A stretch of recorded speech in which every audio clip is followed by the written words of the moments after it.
The secret rules of engagement are hard to endorse when the appearance of conflict meets the appearance of force. And we're about to blow it up, level another, hey, pull it, building down situation in its own footprint as we light the fuse here at HMG AEW Dynamite review.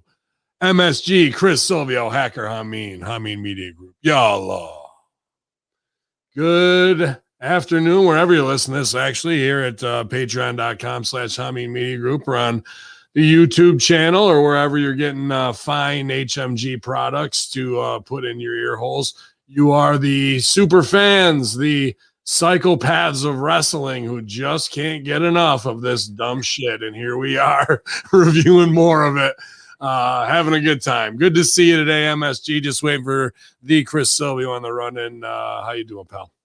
I'm doing good, man. I'm your hosting the scene, guys. The air is clean. Lighten up this green, ya boy. Yeah, I'm fine. It's Monday. A little weird for me to do a podcast on a Monday with you, Ben. I feel like I'm in an alternate timeline. I mean, yeah. Well, it's retrograde. Check out the retrograde motion of fighting and biting and recycling and calling it your own creation. Yeah, I feel good though. I just got back from the vet with Gracie Dog, and her prognosis is a little bit better. Her numbers are up, and she's not out of the woods yet, but a lot better than she was. So I feel good and I feel thankful, and I'm glad to be here to, even if it is a Monday afternoon, talking some bullshit wrestling with some cool people. So y'all. Yeah, and speaking of bullshit wrestling and people who want to be cool, I know you guys talked about it a little bit here in the last couple of days, but we have a podcast here on the Hamin Media Group called The One Up. I'm on the podcast and I don't even know the podcast. So I'm going to get in trouble for that. The One Up Rewind. It's a video game podcast. Myself and Adam Rivera. We just had a conversation on our latest recording, which you can check out because Adam's an expert on video games. Yeah. So I had some questions from him on his thoughts on Tony Khan's investment into the video game side, and we kind of break down what we think is financially feasible for AEW, and can they recuperate? You know, if you're going to invest millions of dollars, let's say you did invest $20 million into AEW, can AEW really sell 400,000 units to get back that 20 million? I don't know. That's interesting talk. That's good business talk. And Adam Rivera, shout out, such a long time supporter from WrestleZone days. And that's one of the guys in the HMG, clan that does their own thing and is a ninja, and he's in and out at the right time. But what a smart guy, historically wrestling, piece-wise of what he's contributed to HMG is just awesome, for prizes and things along those lines from his own collection.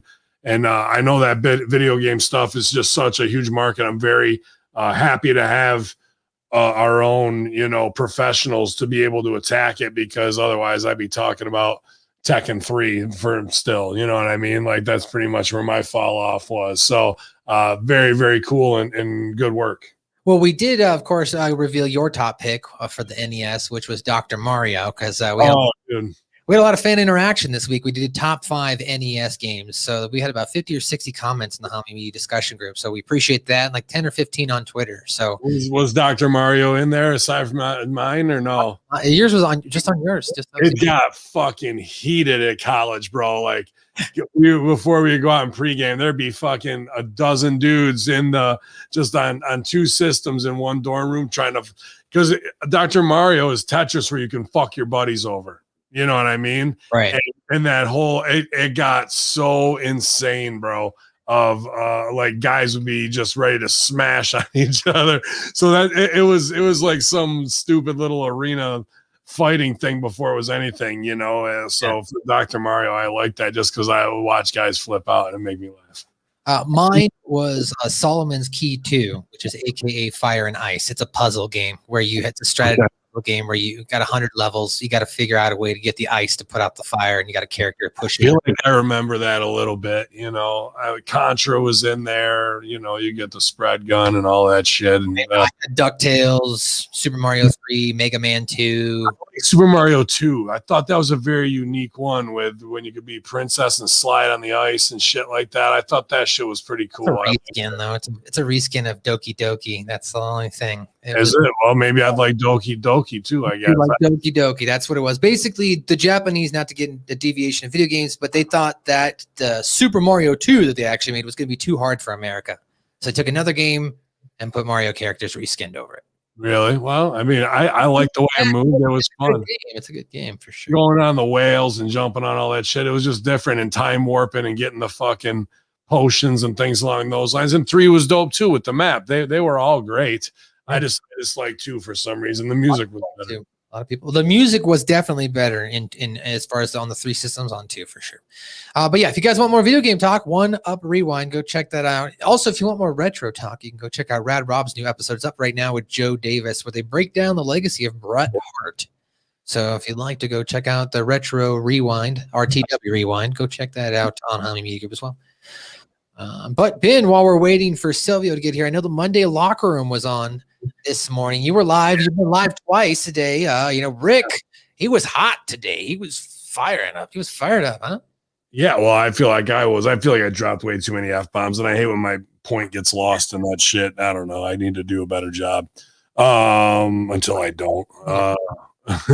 Yeah, dude, it was what locker room's supposed to be. Locker room talk, not just here's the news. How do you feel? Like, we talk how you would in the locker room. You're getting a perspective that's real and different, and how we feel about some things going on in the biz that impact the world or wherever, or just micro talk on how to do something in a promotion you might have a question on. There's all that shit's in there. So it was a hot episode this morning. I don't know how I feel. I'm just kind of like, I was going off, and I want to try and be more positive, but there's things that just need to be said for real. So same.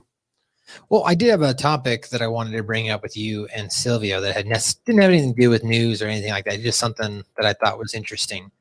So I'll pose that to you to start, Ben. Mm-hmm. Let's say you got a young aspiring producer, editor, maybe they've never worked in the wrestling business.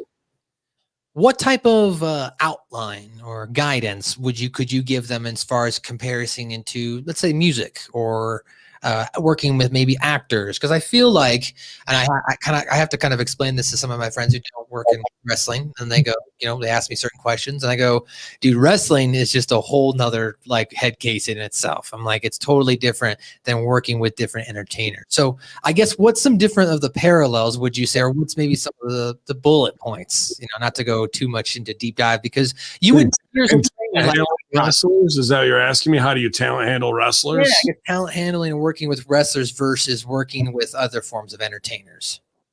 That's interesting. I guess I would say in comedy it's close to wrestling to some degree because it's protected as well.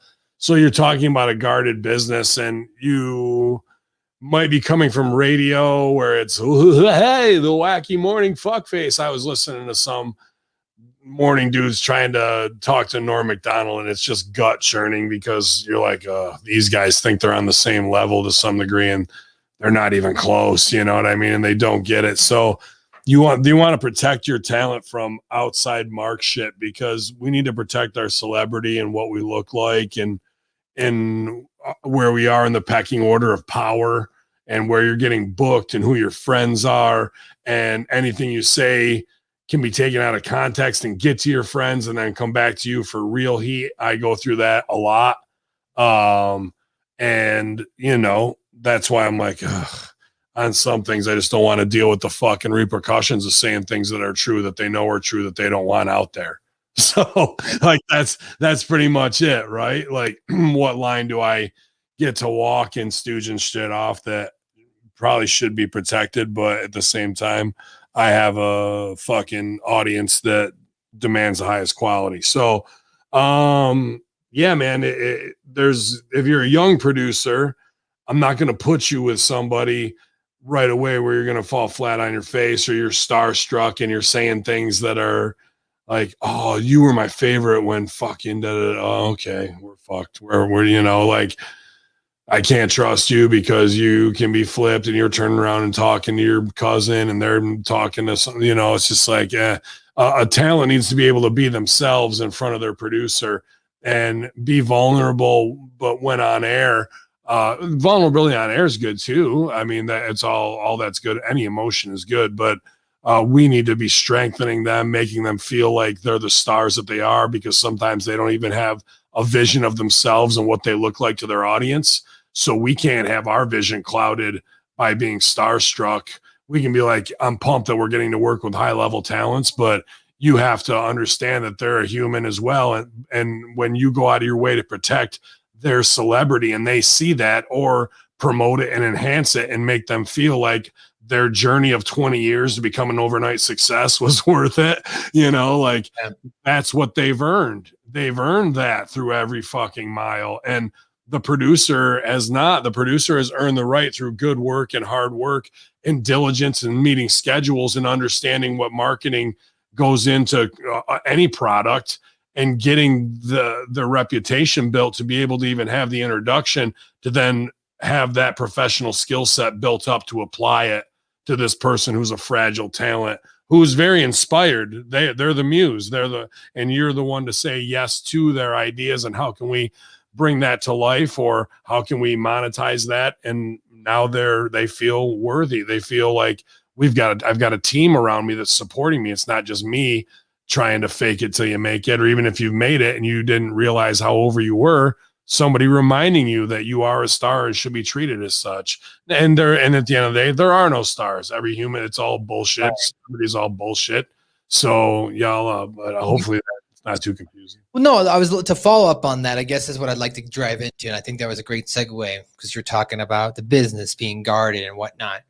Do you feel like the professional wrestling industry, and we'll take WWE out of this equation, because WWE is a top talent, multi-million-dollar company, billion-dollar company. Do you feel, because the business is so guarded, that at times the quality, presentation, production can be subpar in comparison to other forms of entertainment, because it's so guarded, because they don't want to let people in, whether they be fans or not? Just people that they don't feel personality-wise could even do it too, right?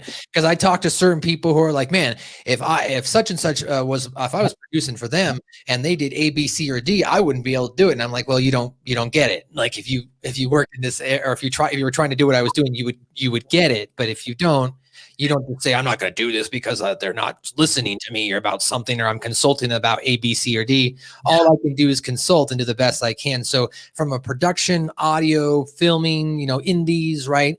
Do you feel like, because of the guarding, that sometimes that can be, I don't know, I hear what you're saying. That can have a little more leeway.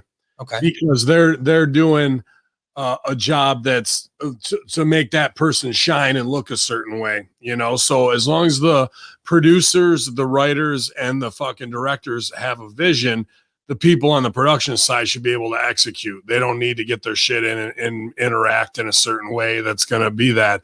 So there is more of an opportunity to come in and do that. Now, that being said, they would want somebody who knows, like, when you're filming wrestling, you got to know how to shoot bumps, even though Kevin Dunn has them shake the camera and it's all terrible.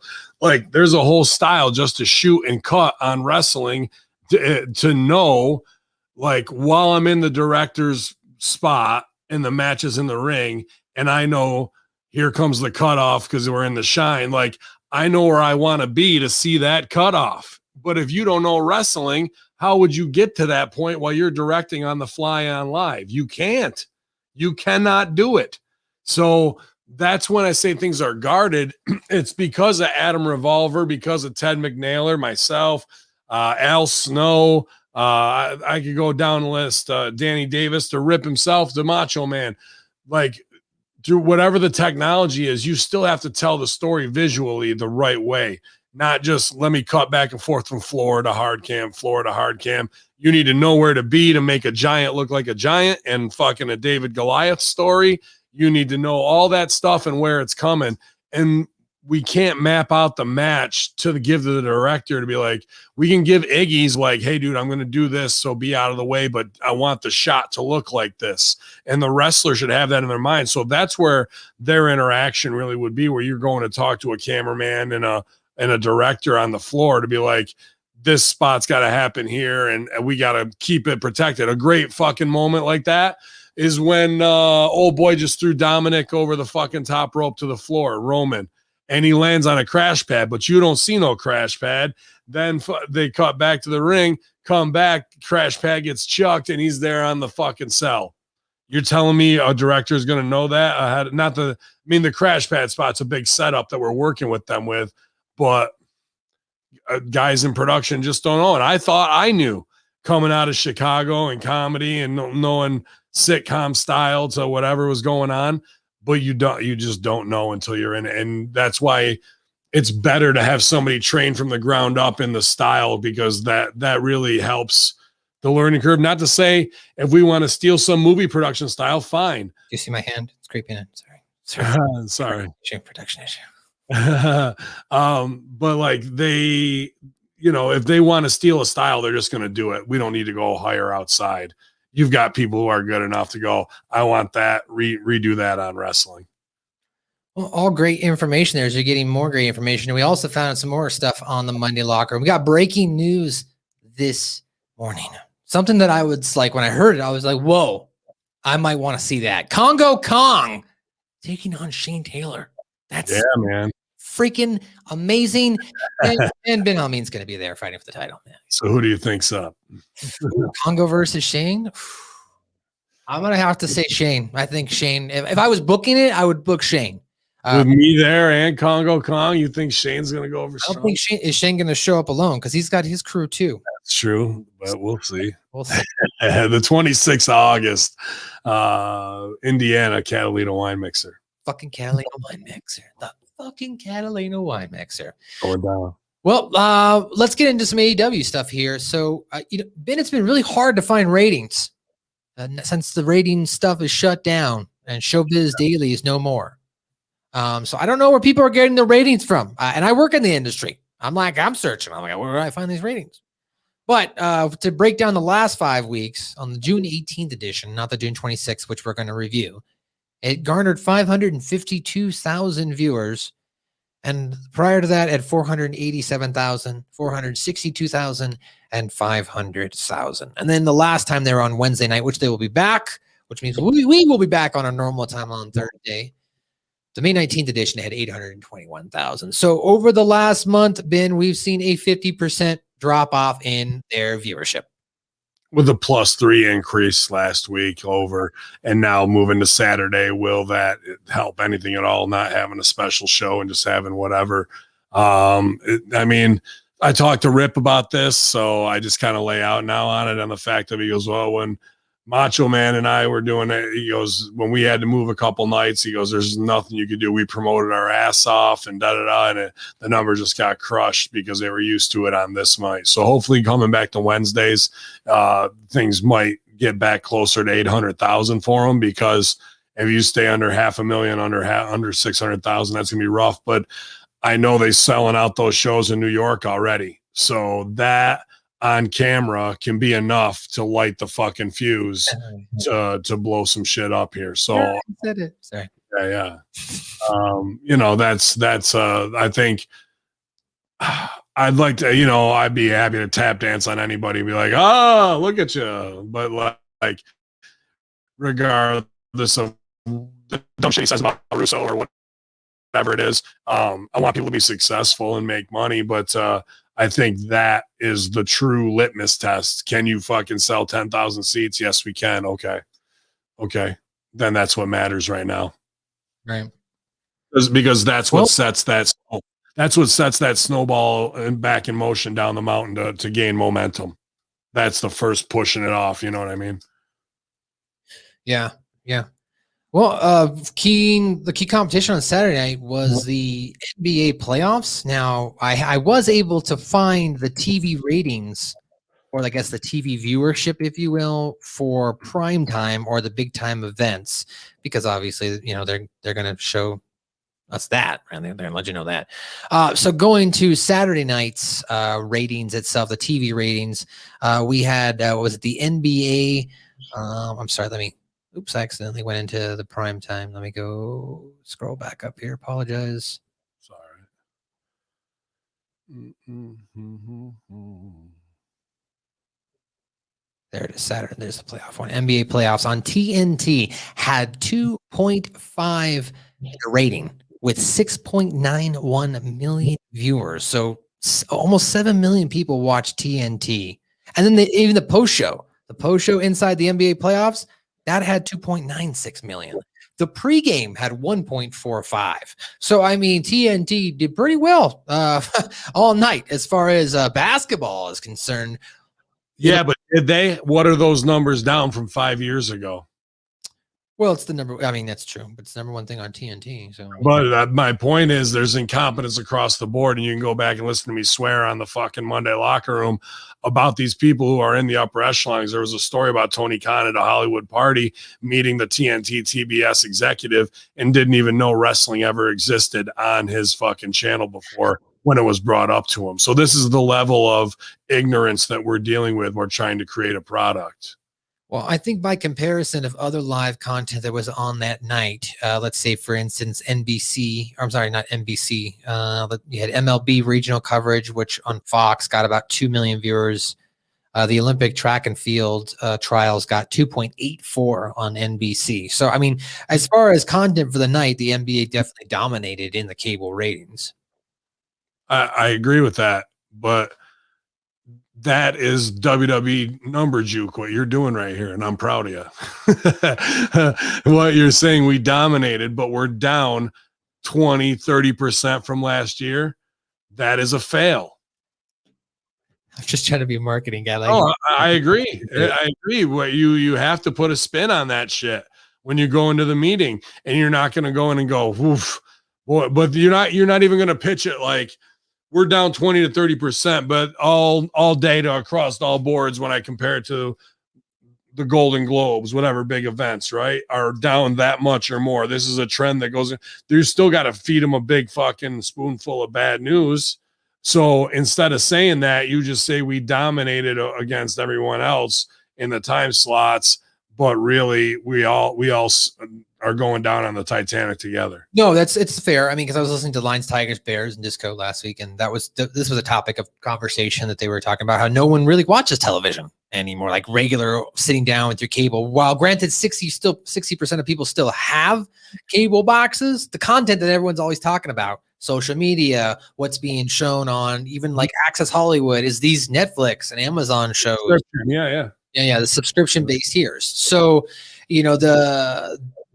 the days itself of those ratings being so largely, I guess, of importance are definitely coming to an end. And hopefully with the, I guess, invention of, I guess, Nielsen wanting to monitor it from over the streaming way, capturing the viewership that way, that can shed some light on who's watching what. But until we get to that, yeah, it's kind of all we have right now is to play with these numbers that's available to us. Sure. Yeah, I mean, and then what are they going to do once they get that number? Try and sell advertising on a show that's subscription based? Like, what do you plan on doing with that number? Like, to have lead in and charge $7 million for a 30-second Pepsi ad before fucking Orange is the New Black, whatever, like it just, they're pissed off because they didn't get in the game having subscription services done the right way. And now they're late to it, and they act like they want it, but they don't really want to get subscribers, even though they have the assets like The Office and all this other stuff. But compare it in ease of use, user interface, customer service, they're coming up 0 Meltzer stars on all that. Well, someone else is a star. He's a sexy star, and he's a star of this show, ladies and gentlemen. Welcome back to his podcast, Silvio. Mr. Chris Silvio himself. How you doing, buddy? Hello, ladies and gents. It is I, Psychedog Superstar, Chris Silvio, and friend of Ben Hamin, associate of Matthew Schaffer Gage. Sorry I'm late here, boys. I had a 3:00 appointment I needed to attend to, but here I am with my my crew at LTF. What'd I miss? Anything hot? I was just getting most of the early news out of the way. Had some talk on talent handling with wrestlers and protecting the business of either from outsiders production wise, and why it's important that they start from the bottom to get to the top, instead of we just need an outside perspective, and how that rarely works, and why it's important to protect wrestlers, superstar to some degree. Yeah, my question basically I framed it to Ben was, as I was just thinking about it, as somebody who produces audio and video for different talents, I was explaining to them that working with wrestlers is different than, say, working with a musician or even an actor, as the wrestling business itself as a whole different form of entertainment. I can say to the wrestler, maybe you should do this. And they go, no, I'm not going to do that. And I go, okay, that's great. Whereas if I'm working with a musician, I go, no, you got to fucking do this. Go do this correctly, or we're not doing this at all. So there's different dynamics on how you talk. That won't work. Well, no, that does in our bands. No, that won't work. Wrestling, no, definitely won't. No, definitely. So that was this prompted by the stand-up comedy chick that got fired from WWE? That was not, but did you want to discuss it? Did you have thoughts on Kenneth Mobley, Mr. Silvio? I just figured that's what led to this discussion. And no, it's not surprising. They've been hiring people that have no wrestling knowledge for over a decade. So no, that's not surprising. But I mean, I've dabbled in the music industry myself, so this might kind of help that from your perspective, Maddie. So imagine you're a touring musician, you're playing your shows, right? And I am the owner of this restaurant / club that you are playing at. If I come up to you and I start telling you what to play and how to play it, and how I think you should market your band, and what kind of songs you should sing, just think of how you would look at me. Like, dude, you're a fucking restaurateur. What are you going to tell me about being a musician? You hired me for a reason. So let's have a lot of similar skepticism when they are approached by outsiders or people, frankly, that may not be qualified to work in any kind of high level in our industry. Do you feel like, though, even though those people, let's say you've got award-winning engineer, sound engineer that can produce amazing, flawless audio tracks, but then they're trying to produce a wrestler, let's say, do you feel like there's definitely, like, even if they have the skills and everything, I still feel like that talent aspect of understanding how to working with a larger than life ego, if you will, or a person who portrays that, it's a different dynamic. Whereas like in acting and music, we can turn it off, right? I can go off stage and go back to being Matt.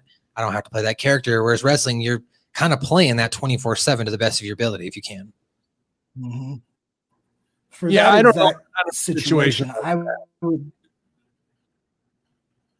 I would trust him as far as the sound. So anything he told me having to do with audio and audio production, I'd be like, fuck it, than I do. Starts telling me or what my finish should be, then we got problems. That's fair. And then we broke down a little bit of the numbers. The last 4 or 5 weeks they've been in that 400,000 or 500,000 range. And of course, Ben pointed out the conversation of the Rip about, you can market as best as you can, but when you move to a Saturday night, it's not your regular night. It's gonna be harder for those viewers to follow in that regard. Did you have any thoughts on the viewership itself before we get into the rest here? No, it's sad to see. I mean, what Hamin Ripper's saying is accurate. People, creatures of habit, man. I'm just surprised that more go out of their way to watch it, but it's the weekend. Fuck, it's been hard for me to keep up with it, right? So I can't imagine all the other fans. That's a good point. So getting into the YouTube numbers, were pretty good this last week. It had 2,600,000 viewers total. The most viewed video was Jake Hager versus Wardlow in that cage fight. That had 600,000 views. The least viewed video was Jade Cargill announcing the 20% discount off her shirt. That only had 30,000 views. And then the median viewership, the average being 150,000. So good stuff there. And as we get into AEW, I thought last night's or Saturday night show, it wasn't bad. I enjoyed it. I watched it at work too. Don't tell my boss. But no, I actually had it on the background just because we had paid programming on. So like I had it on one of the channels, and I watched it with another coworker who's also a wrestling fan, just a casual fan. And we both sat there and watched through the whole show, and we were like, oh, maybe that wasn't like, but we both kind of came away from it like, that was pretty decent show. So I enjoyed it. So I'm excited to talk about it with you guys here. What did you have any thoughts, Ben Hamin, before we get into the show? Yeah, I liked a lot of this show too, and then other things made my fucking skin crawl. But yeah, man, whatever he's doing, firing shots at Russo is free publicity for us. So he can keep acting like he doesn't want him on his show, but he definitely wants him as a big brother, man. So I said enough about the young ladies this morning on about that, and that goes right in with protecting the business. So listen to Monday Locker Room, and I'll try and say less fucks, but what are you gonna do? So earlier in the day, I've got a couple. Sorry, Maddie, real quick. I've got a couple speculations. I mean, as to what got your dander up, but I'm gonna wait and see on that one. Okay. But what's the deal with the Russo? Did Khan do a tweet or something? Yeah, Khan went on and talked about why WCW wasn't successful because of Russo, and there were too many cooks in the kitchen, and that he's successful because every great wrestling company has one leader at the top as the fucking general of it all. Meanwhile, the reality is, of if he's a numbers guy, in the first 3 months that Russo was there, they brought up the rating 1 million people. So double what his audience was last week, but he's out here throwing shade like he wants them. Then he tries to do Russo swerve and Russo gimmick matches and Russo business and botches it nearly every single time. So it's laughable, and it just gives us more, you want to go back and forth with the war of words. It's going to be easy to use your own footage against you. As a 7-minute highlight reel of AEW botches dropped yesterday at AEW botches on Twitter. Also, Silvio, we not to plug this again, One Up Rewind podcast, me and Adam also discussed, because it was video game related, Tony Khan mentioning about $20 million he's invested into the video game, as well as he claimed his gaming expert was Kenny Omega, which why we laughed at, because we were like, what? Because everything he said was great. He went on this whole spiel about video games. We invested Epic Games, and that was a smart move. Which was, if you've got kids, you know what Fortnite is. And it's the biggest online game out there. So Epic Games is the creator of that. Of course, we're behind the original Gears of War back in the day. So they've been around for a long time. And we discussed that, as well as, if let's say he invested $20 million into a video game, mathematically, you're looking at about 400,000 units you're going to need to sell to break even. Can AEW even sell that amount of video games? What do you think? So do you think you got to sell how many units? Well, let's say they're averaging at about $59.99. They're going to need to sell at least like 370,000 units. So I'm just two out of 3 fans right now have to buy the video game. That would be correct. It's possible. It's not out of the realm. It might be a little bit tough. I know I won't be buying it, but I also only play retro games. But definitely a lot of the fan base are gamers, so I think we'll do all right. Did you play? Did you play No Mercy in WrestleMania 2000, Silvio? Fuck yeah. Okay, yeah, well, I think the engine, the guy who created it, is the same engine back to make this AEW game. That's why engine. Yeah, so that's why people are hyped on it, because it's the Aki engines. But go ahead. I'm sorry, Ben.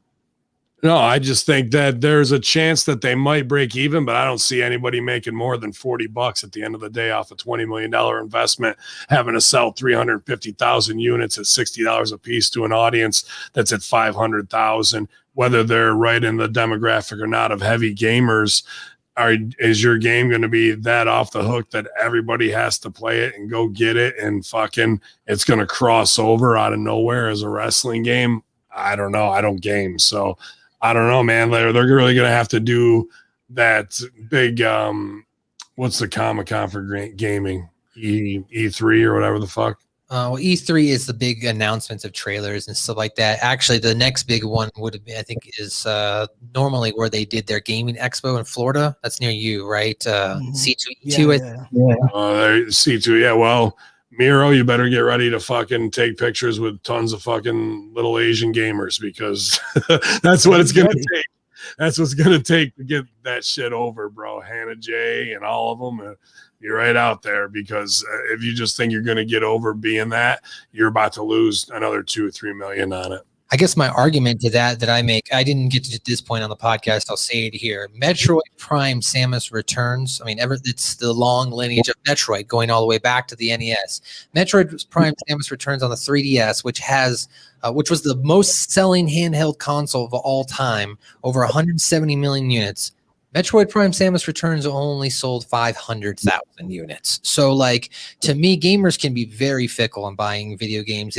They have to target the casual. That's the only way the big games like Mario Odyssey, Pikmin, Pokemon, these big giant games that take off is Mario Kart, because the casuals get convinced by the hardcore gamers, hey, you should come play this game with me. It'll be fun. It's super easy, pick up and play, and we need more players. And then you're like, oh, okay, cool. I can join in with my friends and I'll play Mario Kart. If you wanted to do it just to sell another 100,000 units to every indie worker in the fucking world, you would do a Willy Wonka and the Charlie Chocolate Factory. Fucking, you get a match versus QT Marshall on Dark if you fucking find the golden ticket inside of the goddamn video game. See, that's a good marketing opportunity. Yeah, there's some good marketing opportunities there. Can you find the golden ticket in the AEW game, and you can come to the show for free? You can get a golden shower from fucking the Golden Tag Team. A $10,000 package where you get flown out and you get to stay at the blah blah blah hotel and go to all the events. That's a great package. That's a good point. Do you remember when the ECW game dropped? Which one? In like the Sega early PlayStation era. Yes. That game, Dreamcast. I had it on Dreamcast. Yeah. That game was the shits.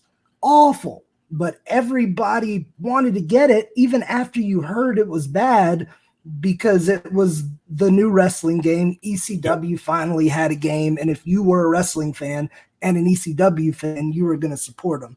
So perhaps today's wrestling fan is like I was when I was 18, and they're like, fuck it, I'm going to get this game.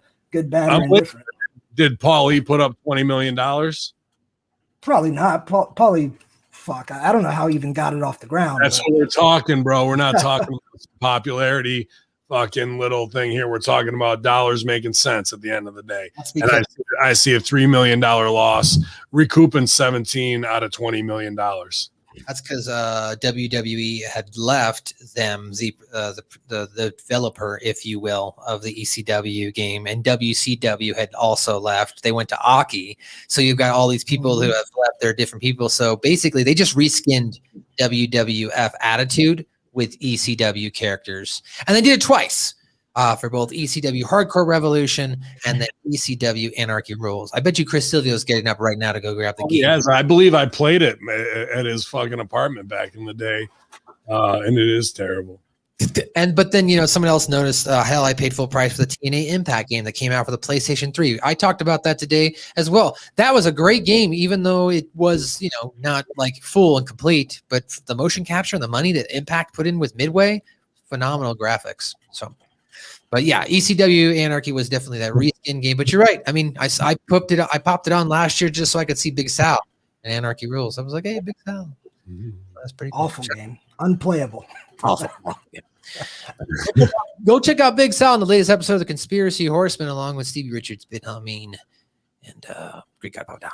Anyway, let's get into some AEW Dynamite, guys. AEW Dynamite tonight started off with Alex Marvez attempting to interview Sammy Guevara as he was entering the arena.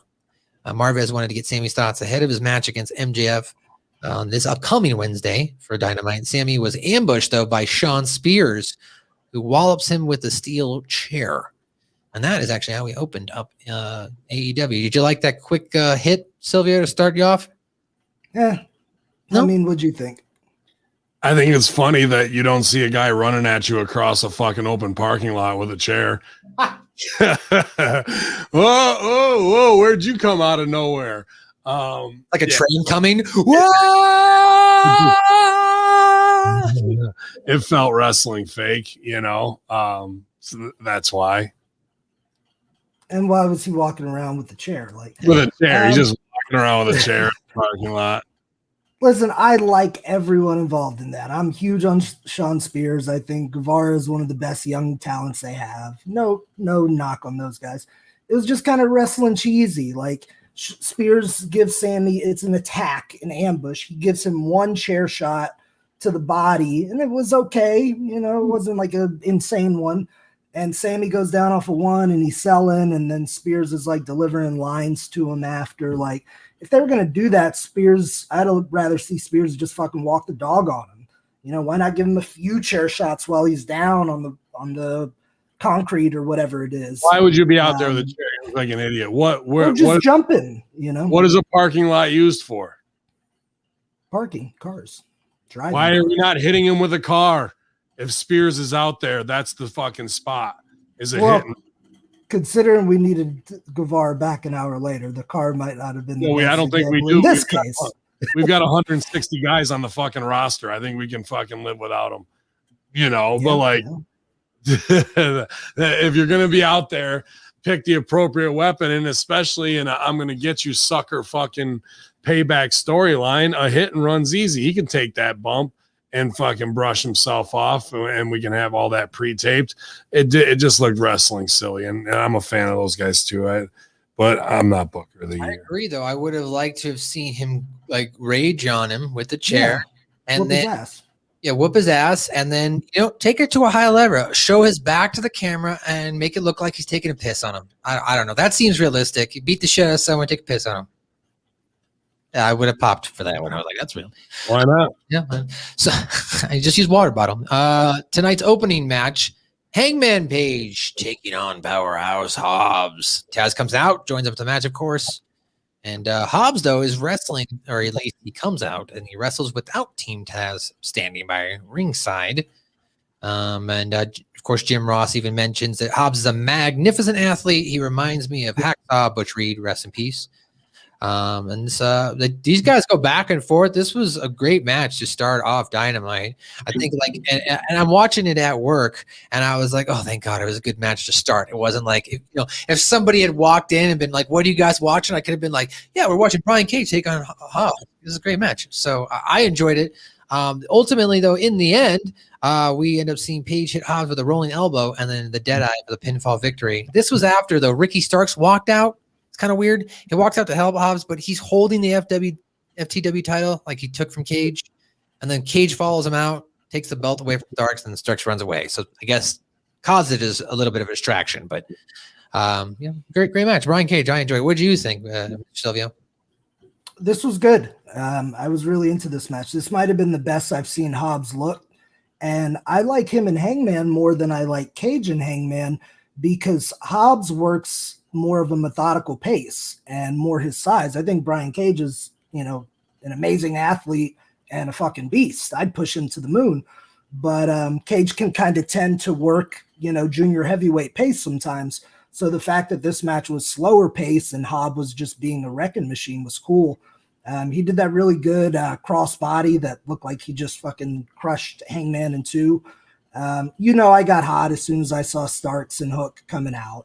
I threw my pen for a second, but I will give them credit for this. I wouldn't have done that at all. I wouldn't have had anyone involved. However, they made it make sense, and they got a good false finish out of it. When Hangman's going up for the buckshot during the distraction, you think that's going to be it, and then Hobbs catches him spine buster for a nice false finish. So at least they got that out of it, and Hangman won. What was up with his head, though? Did you guys see that? He got back of his head busted open. Yeah, I don't know. I didn't see what it was on. I love this match. I thought, dude, I was so impressed with Hobbs. He's got rid of any little baby fat that he had. He looks like a fucking truck. And, dude, I was so impressed with how slow he works. He was working perfect for TV. He's walking to go get him as the heel, not getting blown up, knows that he's in there with a guy who can go, dictating the pace. Everything's there story-wise, even the way they slip things, like Buckshot Lariat got teased early, roll out, come get me. I'm not giving him that. Like, no, son. Working the wrong arm, though, into the post, had his right arm. Maybe it's because Page's left shoulder's effed up and he told him to, so I don't want to crucify him for all the small things. Yeah, absolutely not the right decision to have these guys come out and do a distraction for a falsie that means nothing. I get that we need to tell the story, but let's tell it backstage or with some other light on it if we need to on Dark, because Yeah, that you can write that in there, but let me tell you why that's a B choice instead of an A, because right now you have Hangman Page as a upper mid card draw, even though they keep fucking it up doing these stupid things with Dark Order, because he should be by himself. That's what makes him special. Everybody else is in a crew. He's good looking. He's athletic. Everybody wants to like him. He's in, even though Mr. Perfect was a heel, he's very much that spot on the card right now. You don't put Mr. Perfect to be buried with a crew or what have you, and you don't interrupt Mr. Perfect's match with a run-in. People want to see the finish. They want to see a clean win so they can believe in that guy. Because as soon as we do some fucking waka waka, whether it's just to create something to get their storyline over, it still takes away from the credibility of that dude, because he should have beat the big man clean. Now that there was any shenanigans, whether it furthers business or not, it's not making Hangman to the level he could possibly be at by beating big man in a straight up match. And your audience is tired of having here comes the fucking clown car in every match, bro. You know, we just want to see the guy put his head in the lion's mouth and get out alive. That's it. I don't need no run in. Just give me that spot. So that's really where they're hurting, making him a single star by doing that stuff. Even though they executed what they did all right, it's still not the best choice to get either of those guys over for how hard and how great they were working in this match. Should have been a straight match, straight finish, and next segment. Don't step on it. Yeah, I'd like to see. I mean, I agree. I don't think Hangman Page needs a faction. You know, he's a cowboy. He's an outlaw. I mean, if you want to pair him with like a Sundance Kid, give him Butch Cassidy, that's fine. But he doesn't need a whole freaking crew. You know what I mean? Like 10 guys behind him. And especially when the Dark Order kind of migrated more into a comedy team versus the occult team they first were. Yeah. So it's kind of still an odd pairing. Even when I watch Being the Elite, I'm still kind of like, why is he in this scene? It just feels very off. He just needs to be the cowboy, be on his own feet. I mean, you mentioned some of the little things that went well in this. A couple things I picked up on was doing the dive tease early, which we almost never see anymore, right? Yep. I love doing that. Outside, even though they went on the outside, they didn't pick a lot of fruit off the tree. They left a lot for the rest of the show. When they were outside, it was just the heat spot into the post and for Hobbs to get the fuck out of the way of his attempts. And then they even did the moonsault into the ring. And I said, good for you guys, boys. Instead of doing the big spot to the outside, it was just as impressive, and it left the big outside dive for later. So is this Mark Henry cracking down on these guys maybe a little bit? All right.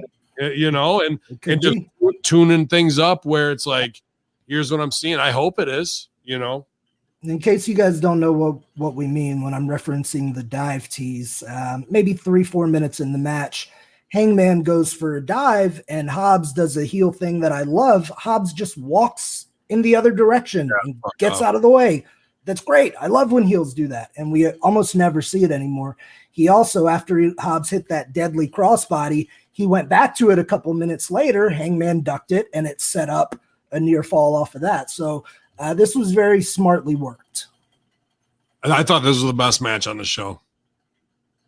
Yeah, I agree. Close. Oh, okay. Well, following that match, we go for a hype video for tonight's AEW Championship. They mentioned Kenny Omega, of course, taking on Jungle Boy as he won the Battle Royale.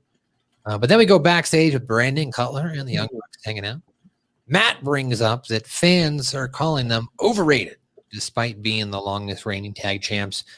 There's a couple times where Brandon Cutler tries to interject, and they cut him off until I forget what he says. The last thing he says, though, they go, that was actually pretty good. I'm gonna let you keep that one. That popped me.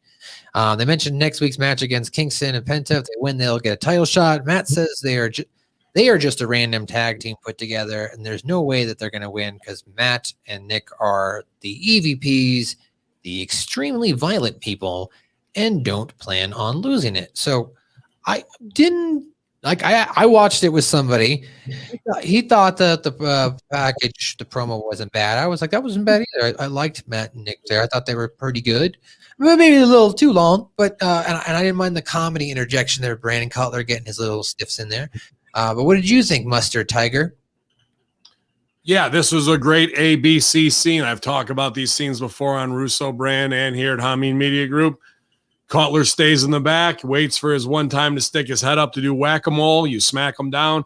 Played that game out 3 times. On the 3rd time, they actually put him over. So we have a fucking feeling of, he actually did get his little stuff in there, and they don't really hate him, even though he's still the kick around. There's so much heat coming off of Nick's earring and hat chain combination. It doesn't matter what anybody is saying at this point. So, and his beard, his weird slappy beard. Yes. Different colors too. Yeah, exactly. And I like Matt Jackson. I fucking like the visual of this, and I'm just watching it as an improv coach, scene director going, they've got the ABC scene down. They understand it. And it doesn't need to be. Do they understand it because of an acting coach and the fundamentals of how it needs to be played?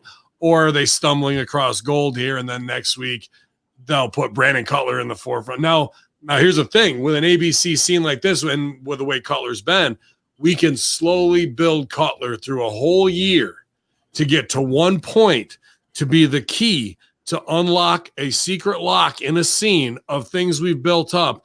If we play that game out the right way, what will that lock and key that unlocks the super fucking thing be? I don't know yet. And that's the fun of it, because it will start to present itself organically as we get to that point, if we continue down this road of playing scenes out the proper way.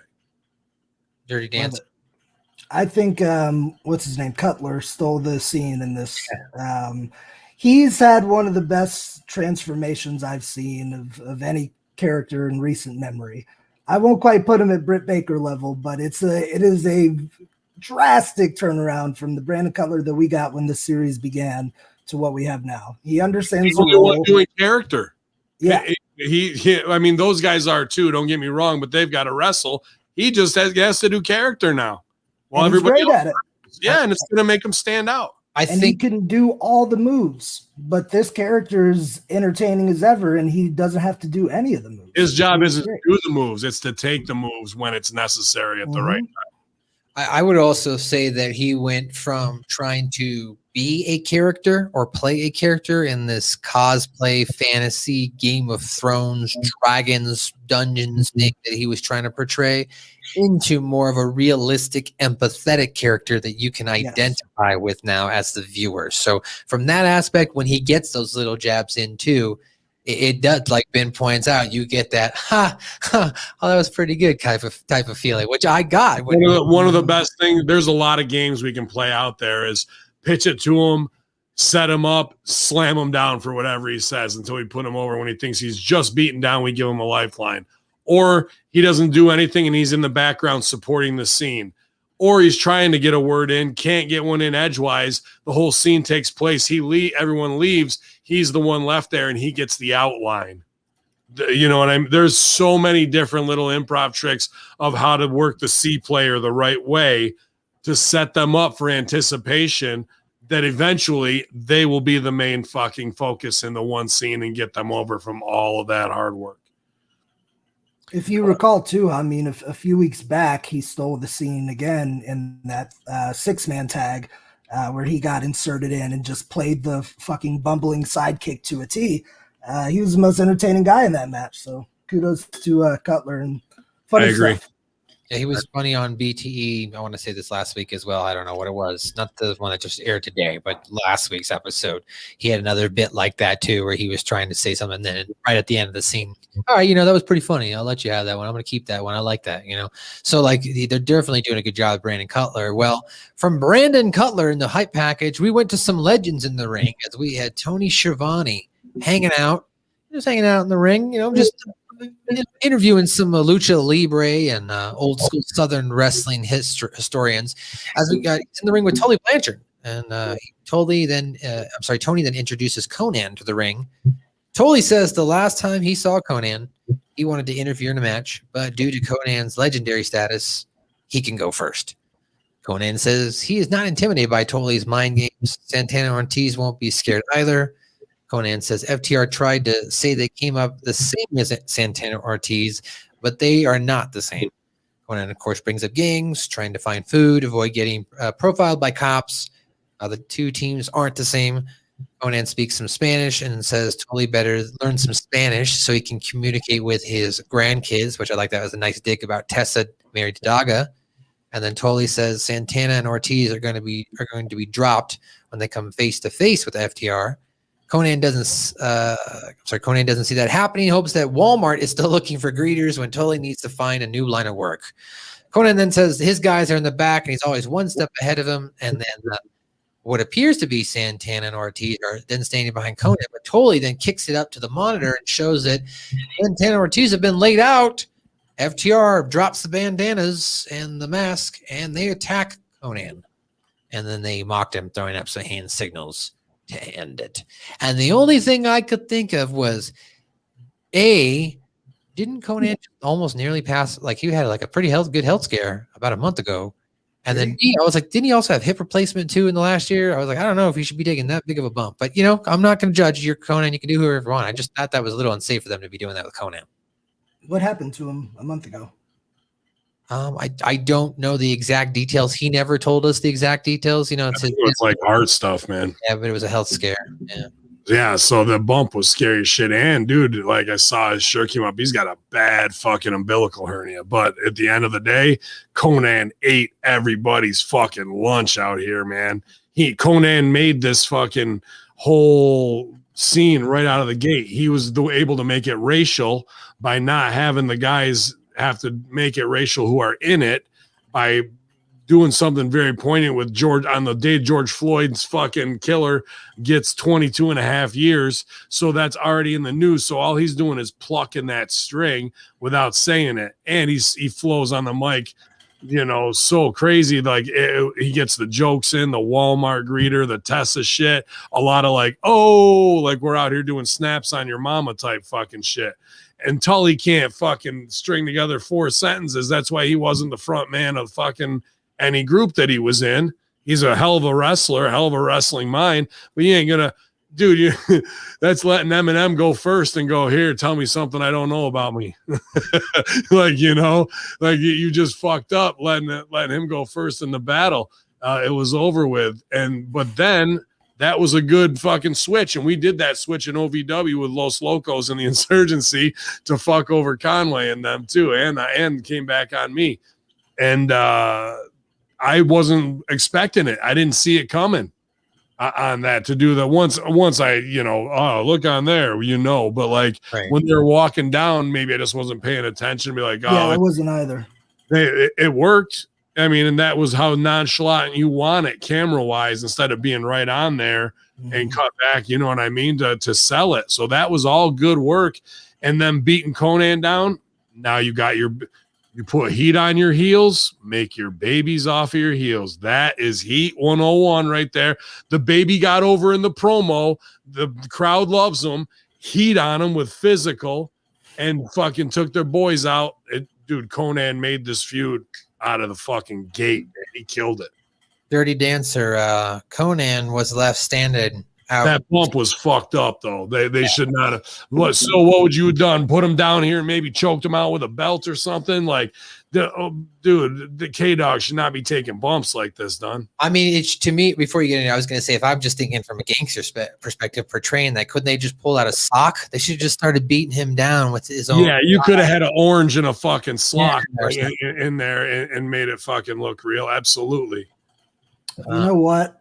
Watching this, I thought it looked really good, and I said to myself, props to fucking Conan. Right. And I guarantee you he had as much a part in that being that spot as anyone else there. Of course. Whether he suggested it or they said, what do you think about this? But we're a little worried.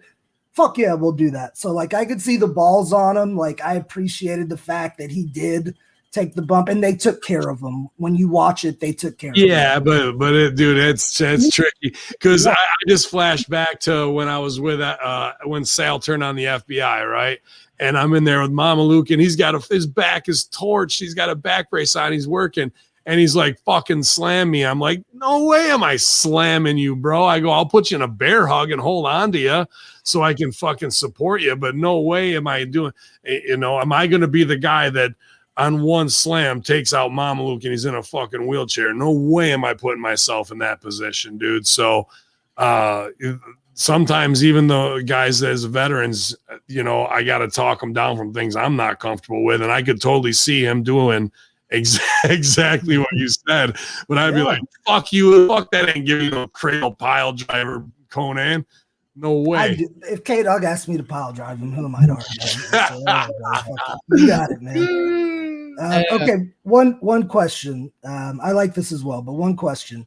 I didn't watch all of last week's Dynamite. Did something happen to set up Conan coming out and having this with Tully? Just out of nowheres? Right. They just said next week it's going to be Latino Heat versus fucking Whitey. Gotcha. Well, speaking of Latino Heat, his former wife was in the next segment. Vicky Guerrero, she interrupted the next matchup that was starting here, as we had your boy, Matt Sydal, taking on Dante Martin.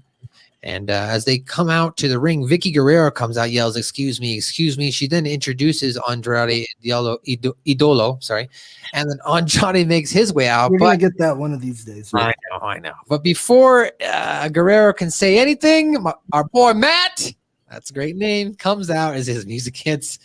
Him and Mike Sydal, that is. They kind of give each other a look, Matt and Andrade. Then Matt heads to the ring, and then Andrade and Vicky go to the back. So, I mean, a little confusing. I mean, it looks like they're going to set up. We fucked up right here. I got to cut you off. If we're going to do interruptions in matches and fucking do business, here's the point to do business.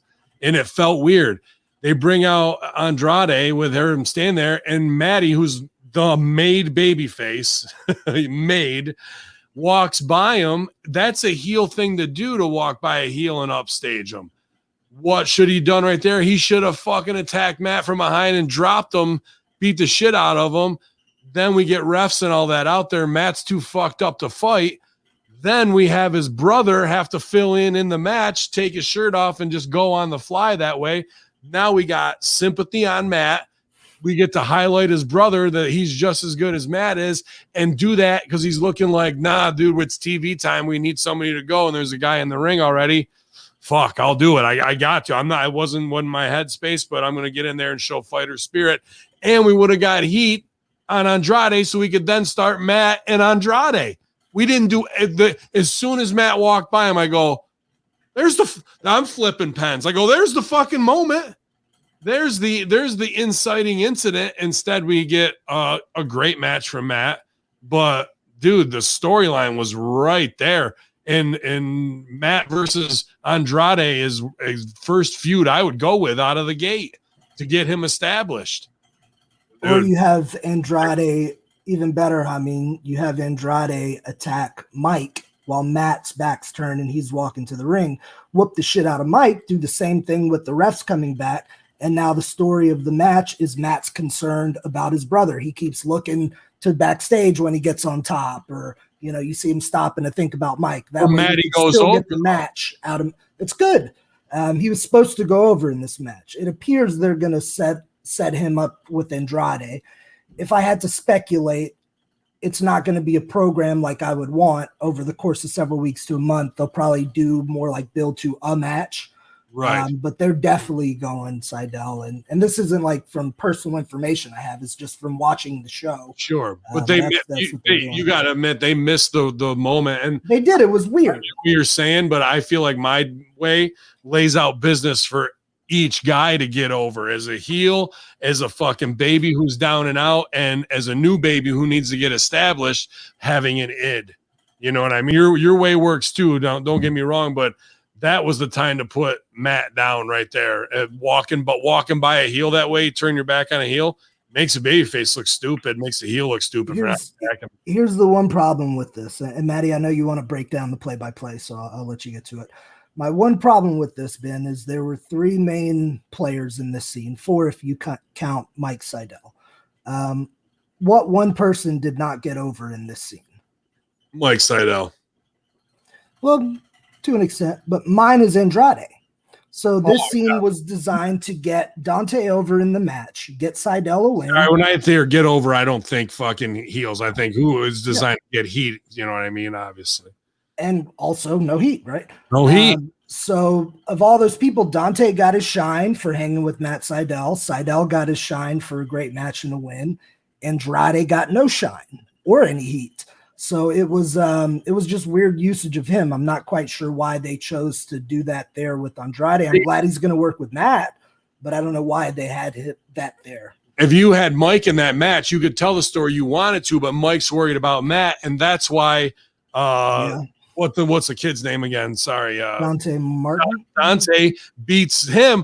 Everybody could have got over. All we missed was 1 second of jump and beat down from Andrade on Matt to take him out and switch those guys out on the fly and make it look organic. We missed a whole domino chain. You know who had the most heat? Vicky Guerrero when he said, "Excuse me." That was the fucking peak of the heat in the scene. Yeah. Bro. I get it. They had a great match, though, the kid and Matt. And Matt needs a win, but there was much bigger business to be done here.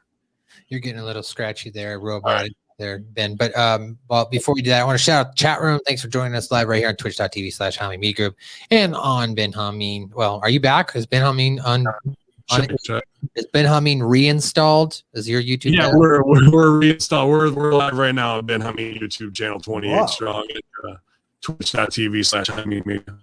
Yeah, so I want to, of course, shout out to Chapman. Thanks for joining us live. Media M5 is helping me here. He's going to give me some phonetic spelling. So, as a white guy in America, this is how I'm going to read this. It's pronounced Andrade E. Dulo or Goyo Odobo. I don't know. That's not how it's pronounced. I just wanted to read it. Andrade Idolo or Idolo? I don't know. I'll get it one day. That'll be my gimmick. It's my gimmick here. I like to because I don't pronounce names right. That are not unless they're Japanese. I got Japanese down. Most of the fans are white nerdy guys into Funko Pops and video games, just like you. And fucking, if you can't say it, they can't say it either. So it's the wrong name to pick. Oh. But those same fans also love Japanese culture and know how to have to pronounce some Japanese names, and he's on it. I can pronounce Japanese. But it took him 7 months to say Statlander. Well, that was kind of fun, though. Ben said it first. You said Stratlander, so I was just following. Stratocaster. Yeah, Stratocaster. That's a great. What did you think of this match, Maddie? I thought it was pretty fucking sweet.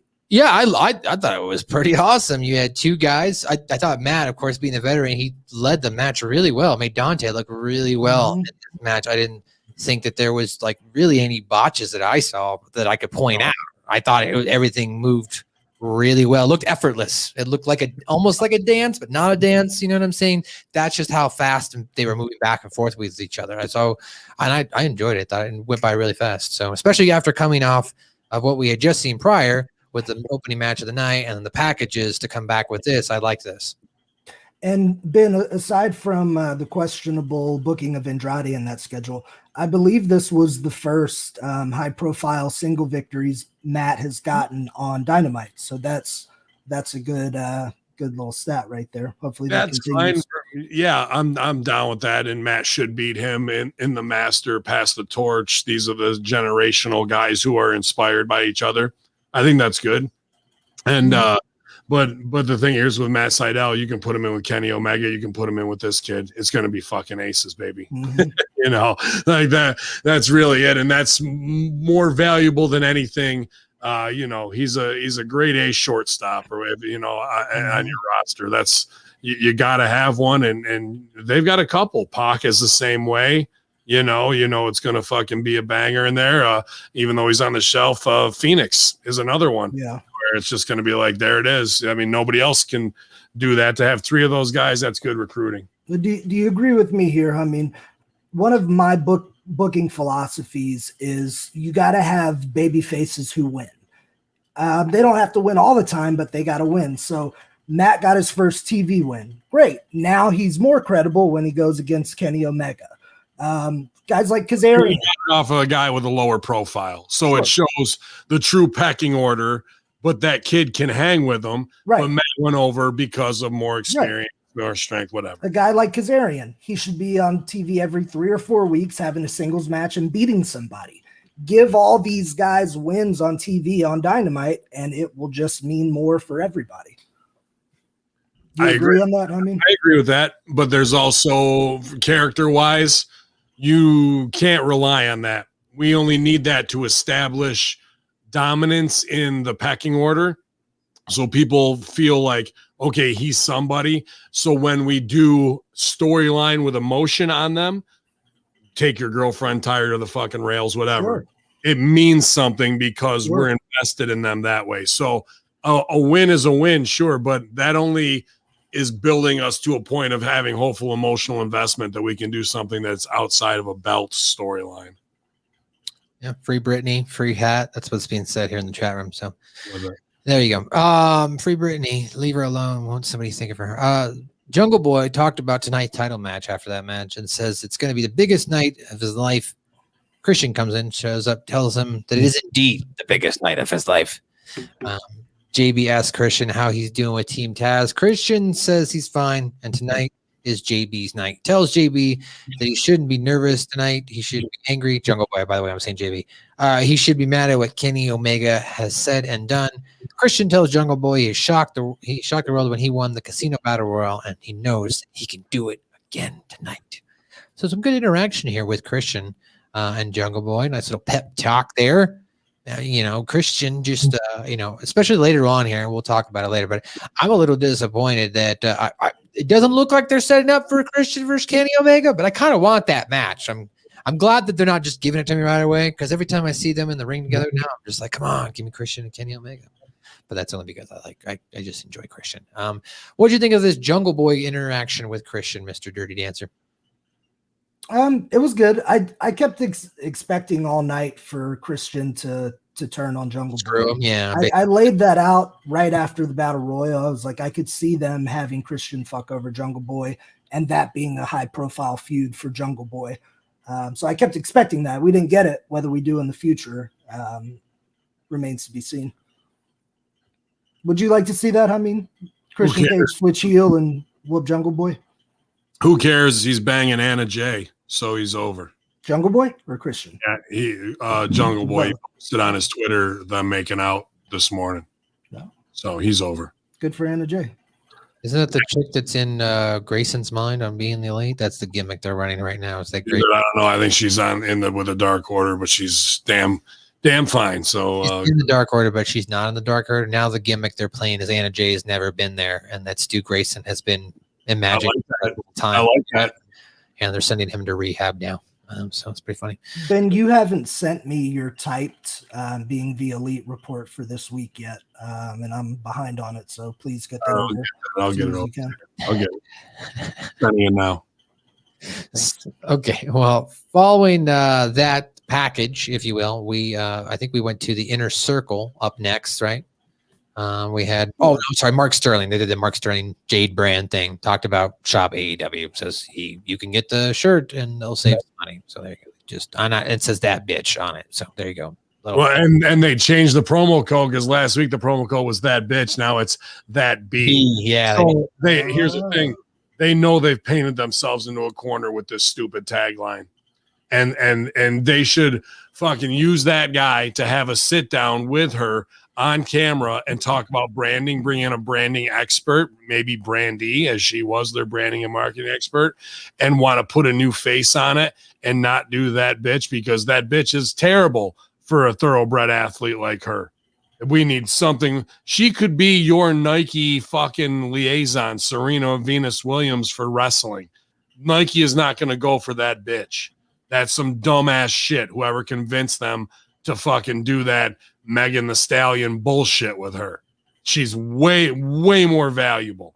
And we need to fucking really polish that diamond. Right now, we've got it. It's Cardi B ghetto level dog shit. Do you think she's trying to be the man, like Becky Lynch, the man, but now she's that bitch? Is that what they're trying to play? Maybe it doesn't come off of that at all. Like it's just not good, bro. It shows that she doesn't know. Her whole thing is she knows that she's high value and claims no value. If she did, she'd know that bitch is a terrible catchphrase. I just wondering, like, if she was sitting around, they were brainstorming, and they went, "Well, Becky Lynch got over being the man. I'll be that bitch." You know what I mean? I was just throwing. Did Becky Lynch get over? But what I really want to know about all this, a lot of merch.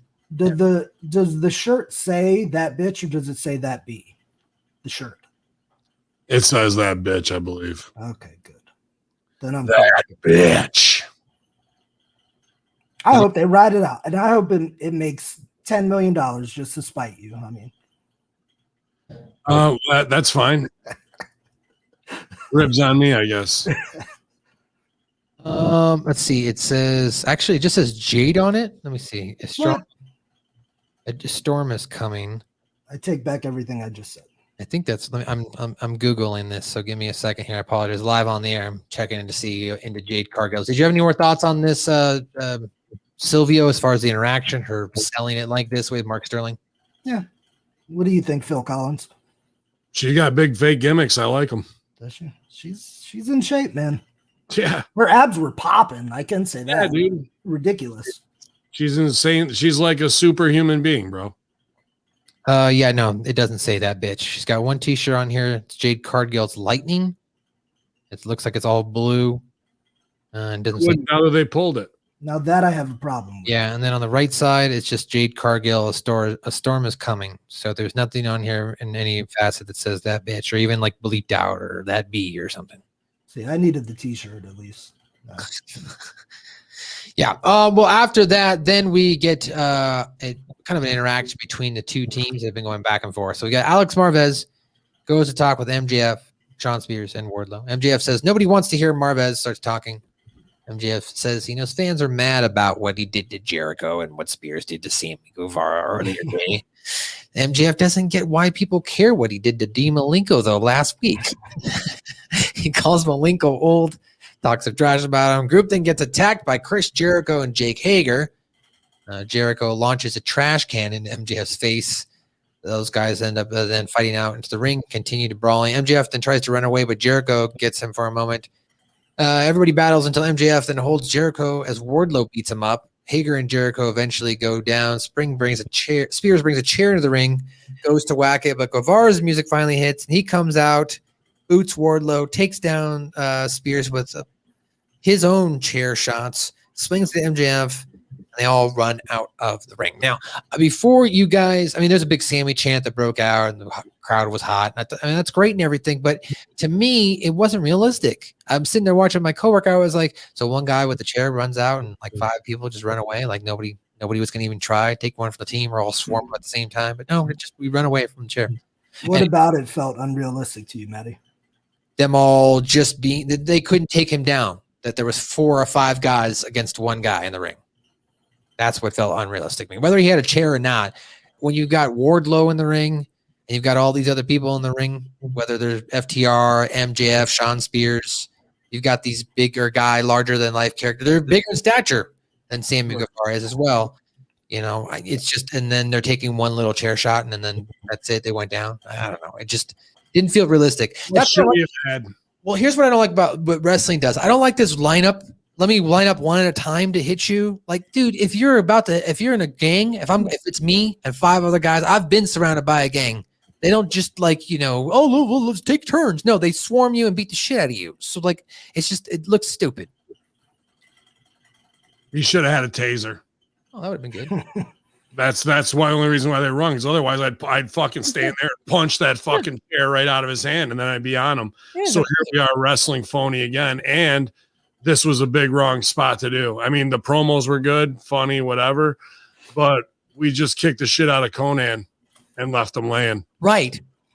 Why are we doing the same thing again with Dean Malenko and burning it? Now Conan's means less, and now Dean's means less.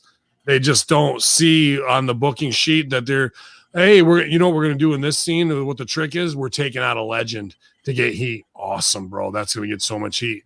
4 scenes later, what we're doing this scene? We're going to take out a legend. Awesome, bro. That's going to get not as much heat as the other one did, and now the other one doesn't. So why would you do that? So, like, I'm not Booker of the Year. What the fuck do I know, bro?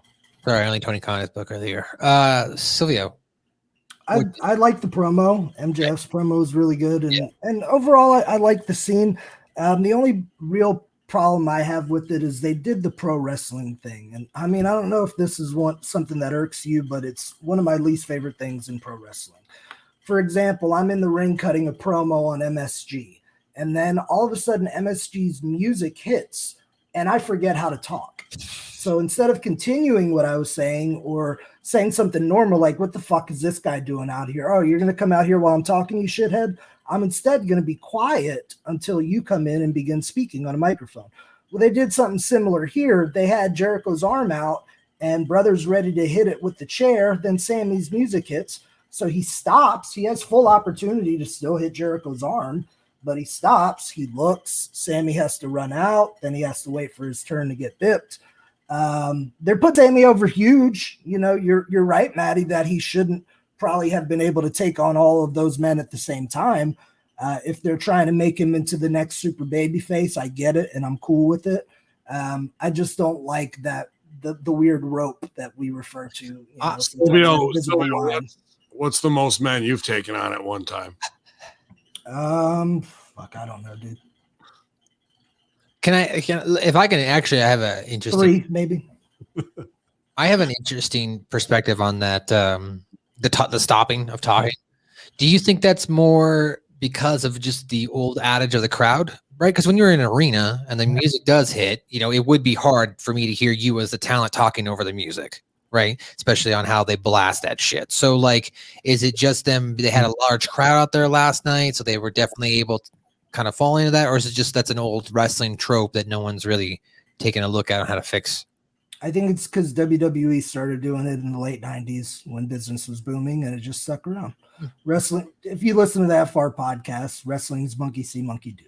People see something, everybody mimics it or makes their own version of it. That's a WWE staple. I don't remember that being a huge thing in pro wrestling until late 90s WWE made it a thing. Like, if you watch like the NWA stuff, somebody's cutting a promo at the desk, out comes Dusty to confront Flair or something. They're having a back and forth. There's none of this holding of mics and you go, I go, or once the music hits, I have to freeze. I'd have fucking hit Jericho in his arm twice. Yeah. Yeah, I think if they should find a middle ground. You know, if you're going to interrupt it and you don't want to be interrupted, then yell. Cut his music off in the middle of talking. Cut this crap out. I don't care who's coming out. You know, something. At least make it more realistic, right? That way. MJF does. He's one of the few that does. When he's promoting and someone comes out, he's talking shit. Right. Well, so after this, I guess, you know, Sammy Guevara, by the way, yelled on Wednesday, I'll show you what I'm the best, and you know it. He cut a little promo, by the way, on the end out there. Following that, then we go to another package, and we find out that Miro is harnessing his Boondock Saints because he's a man of God. He's fighting for God. He's got the cross. Sure.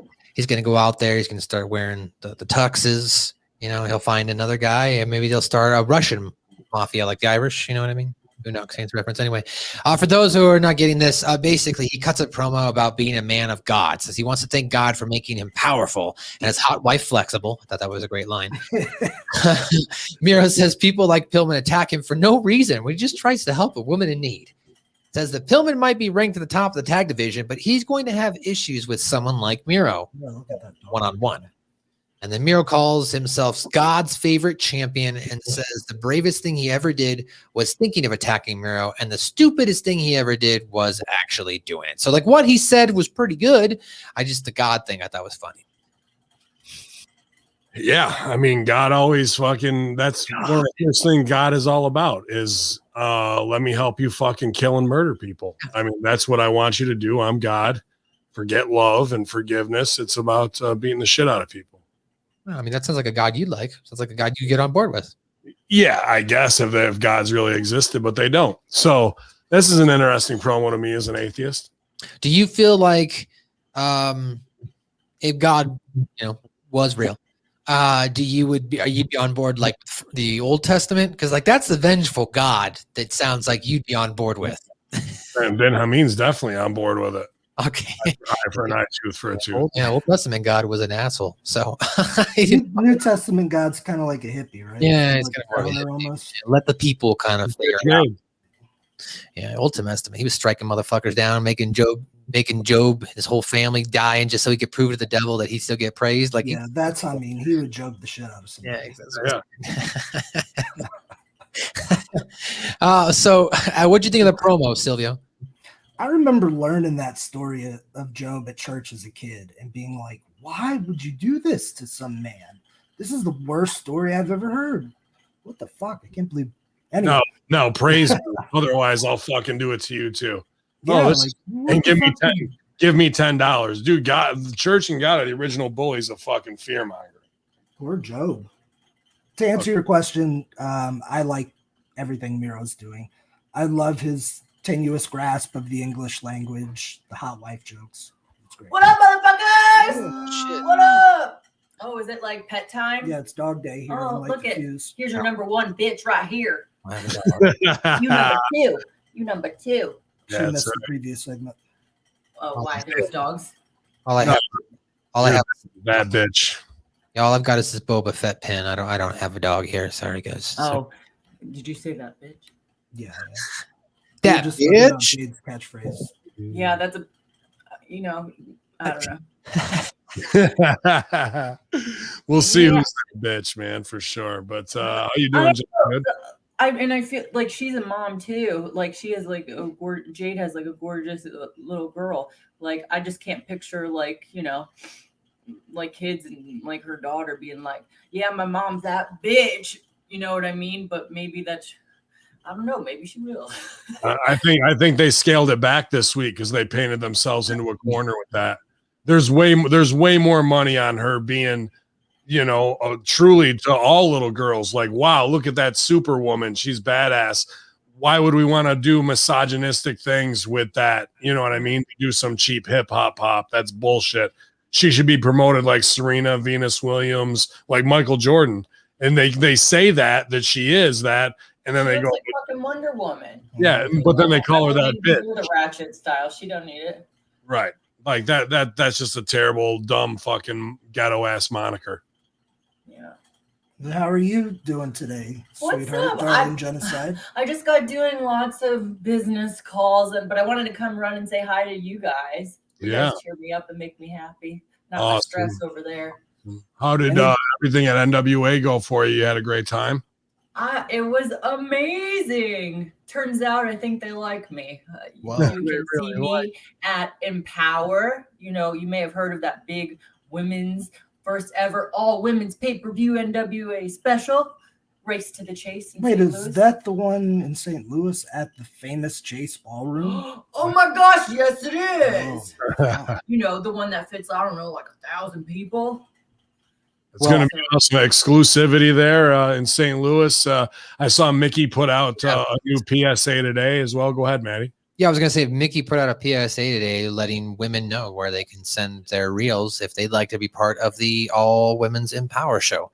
That will be exclusively on the Fight TV network or trailer. I don't know, whatever we're calling these networks anymore. Oh, yeah. So she's in training. I think Jen's the most empowered of every woman in that tournament. So she's going to kick some ass. I just hope I can empower other people. That's all I want to do. Is just empower everyone. Well, I just hope that when anybody steps into the ring with you, that you will be in power. Right. I know. And the winner of Empower, I believe, might get a shot at the women's title. Whoa. So if that's how it's going to go, I'm going to be empowered to go race to the chase and get that shit.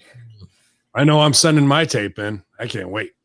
You better. Ben Hamina is coming. You better. Me and Santina are going to tag together. Yeah.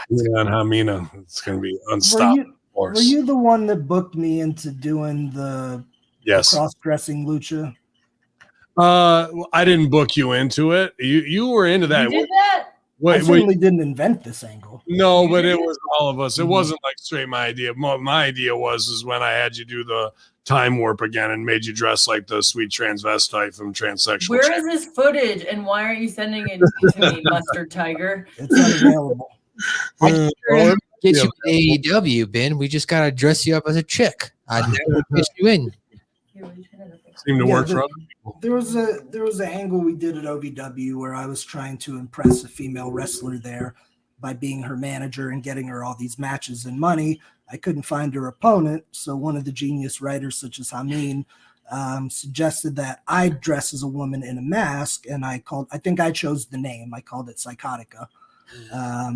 and then I would have a match with this woman, Josie. Great matches. And put her over. That is great. I want to watch. I even had to do a couple darks, I guess, to get ready for it. We had to angle it like to make them believe that like really was in a dress. No, he looked like, he's not as jacked as he was. Like, it wasn't until he became the psychedelic superstar that he really, like, I got shoulders, crazy biceps, lats, and traps. Yeah. So he was thinner, and we just put some fake tits on underneath a bodysuit thing, and like you couldn't tell. Like, if you really wanted to, because he doesn't have the hips of a woman or anything like that, but you would say it looks like the penis of a woman. Well, you weren't walking around with your package stuffed, So they believed that. They weren't ever like, that's a dude right out of the gate, So it worked. No, I wish you had this because I'd watch that. Yeah, it was just about getting Josie good matches so we could do the reveal more than anything, because we were short on competent women who could keep up with Josie. That's the main thing. Like, she was over. You just wanted to fucking get me dressed up. Don't bullshit. Oh, that was my favorite thing to do, was to make your eyes roll with like, hey, what do I got for you this week? I can't wait. Let's dress him up. You should have seen when I had to do all the song and dance numbers and stuff in my early OVW career. So good. Drove me nuts. We gotta find the footage just so I can. But it was some funny stuff. Yeah. What match are you guys on? How are you guys doing? What are you guys? I don't know. Maddie lost track of the show about 30 minutes. Long time ago. Let's take it. What's the main event? I didn't know where. I know exactly where we're at. Right now, we're about to do Ethan Page and Scorpio Sky, or being accompanied by Scorpio Sky, taking on the big Bear Country. That's right. Bear. The big old Bear Bronson with Bear Boulder accompanying him to the ring. And Ethan Page is going to pick up the victory in this match. And afterwards, he challenges Darby Allin to a coffin match. Can't say casket, I'm assuming, because WWE probably copyrighted that. But they're going to do a coffin match, and I'm assuming we'll get Darby Allin doing a coffin drop at some point there as well. But what did you think of the match, Ethan Page here, Mr. Dirty Dancer? For a cold match, it was a good win for Ethan Page. Same way I was saying earlier, Matt needed a good win, Kazarian needs a good win. This was the same thing, but for a heel side. He beat a credible big opponent. The match was fine. It was a cold match, so there was no stakes to it. There was no reason to get really excited about it. Page hit him with his finish, big, strong dude to be able to get that dude up. One memorable spot, I don't know if you saw it, Hamin, but Big Brother Bear nearly killed Scorpio Sky doing a suicide dive. That was a big why? Suicide dive. No, thank you. Why is he doing it? Don't do it.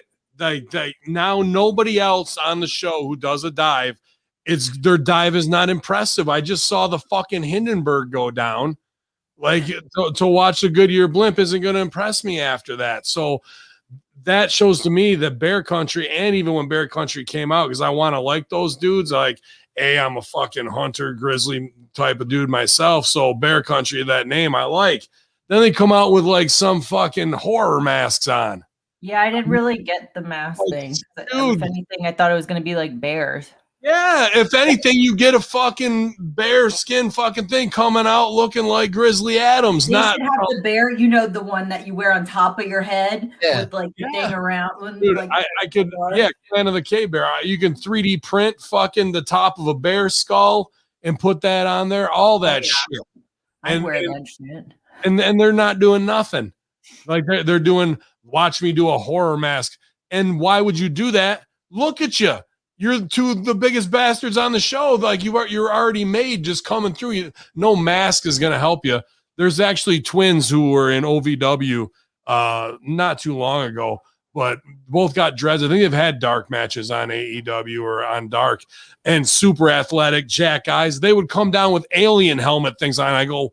I was just there visiting. I go, what the fuck are these fucking two good looking guys that like Roman Reigns? Let me put my alien mask on. Like they were marks for it. I'm just going, holy shit, these guys are missing the fucking point. And who they had of an alien. Yeah, dude. Like whatever. So there's a lot for Bear Country to learn, and especially they didn't learn from Big E. Big E was doing those dives and almost killed himself and a couple people. You don't need to tease it. Or the fact of never even do it because it's not your spot. And then get cut off. your whole is being a big man and basing for people, or showing your test of strength, throwing smaller opponents back and forth between you and your partner. Not get your shit in spot fest indie dumb shit. Never should he be diving. I thought Bear did well enough in this. He just needs a bit more fire for a guy his size.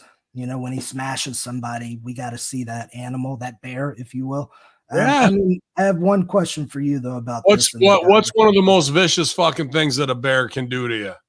What is either gonna bite you or did anybody throw the goddamn claw on in this match?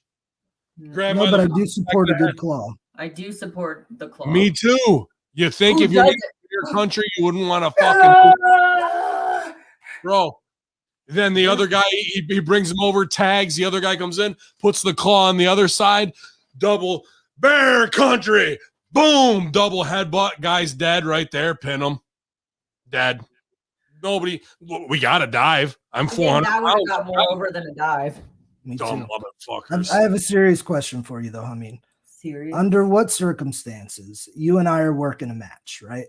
It's the dream match everyone's been waiting for. Silvio versus Hamin. Can't wait. Under what circumstances would you do a dive? Like, what would it have to take?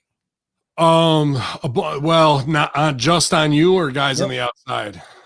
However you want it, brother. I've only done one, and it was terrible. I ran down the ramp and just like off of my arms out and yelled 9/11 and fucking go on 5 people. So to do a dive on you, no, I wouldn't do it, man. I would rather try a moonsault or something dumb like that. I'm down with that. But to fucking do like through the ropes to the floor and expect a guy your size to stop me, 260 pounds, the physics doesn't line up, and I wouldn't risk myself or you to have to fucking do something. There's no point in a match that I'm working that anybody wants to see me do a sexy dive. Him for you. Yeah. I'd catch you all day, brother. Maybe if I was gonna do something sexy, it'd be like a top rope missile drop kick. All right. That'd be about it. Because I have the balance to get up there and stand there to jump off and dive and do something. But like off the ropes through the fucking middle where I can catch my chic boots on the fucking thing and face going right into the ground. Oh, that'll be a great time for everybody. How about you, Jenna? How many dives have you done in your professional career? 0. This big bitch ain't doing that. I did a flop. Nope, don't need to. Don't want to. I'm not small and cute. Nope. You are quite cute. Gravity works against it. You wouldn't want to see me dive. How many dives have I caught? Many. Yeah. All day I'll base for people who want to do that. But this stuff with these guys, such a great look, so much talent, opportunity, and so much to learn. That's what I took away from this match. Ethan Page, stud, fucking gets it. You know, I like him. I don't know why. He's entertaining. I like him. He's a great heel. Yep. I didn't know him until I didn't know his work on Impact. I didn't know him. No, he was really great until he got here, and I was like, "Oh, who's this guy?" But then, no, he grew on me. He's a good talent. It's kind of tough because his stuff at Impact was so good with the North, where they did the Canada thing with him and Josh Alexander, where he was the silent and badass one, and Page could really carry the scenes with his charisma as heels. Then they split him up, and even though Scorpio Sky's with him, it's not the same chemistry as good as it was over there.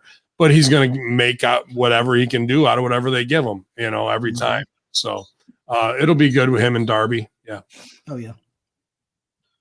Well, speaking of Impact, now, just because I'm still waiting for the ratings, ranking viewership to come out. Impact Wrestling is being reported that last week they had 111,000 viewers on Access TV. And this is according to Brandon Thurston of WrestleNomics.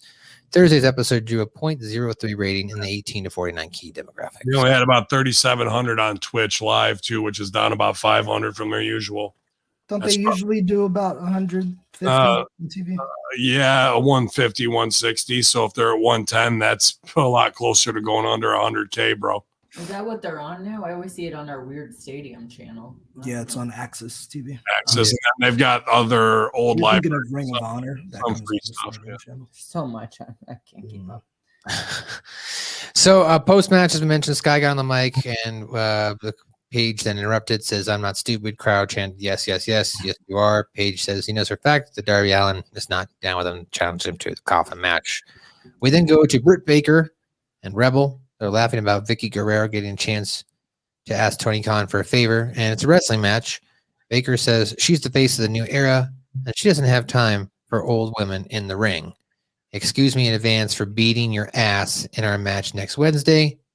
And so it's announced that apparently we're going to get a tag team match of Vicky Guerrero, Nyla Rose taking on Reba. And a tag match? Yeah, that's what it was announced. Shotgun, just put her into it. No setup to be like, if this happens, then Vicky has to. So we get the, oh my God, I'm in a match. We're not even getting that. Boop, you're in the fucking match. Taking They already have the graphic up and ready. Oh yeah. Yeah, they have the graphic ready for next week. It's next week, yeah. Or bro, it's That's that not building it at all. This was the most shocking and awe-inspiring moment of the entire program.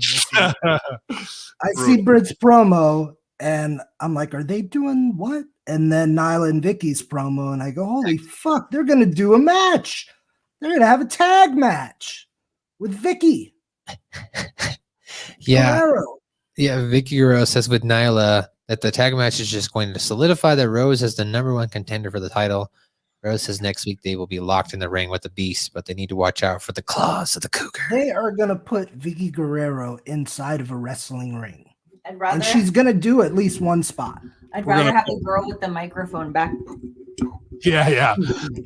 Dude, third legend who's getting bumped in 1 week, in less than a week's time. And Vicky's great as a manager. I like her. I think she gets heat. Yeah. What and the they already fuck? bumped her once. Yeah, this is idiocy, bro. You're missing the biggest moment. Why?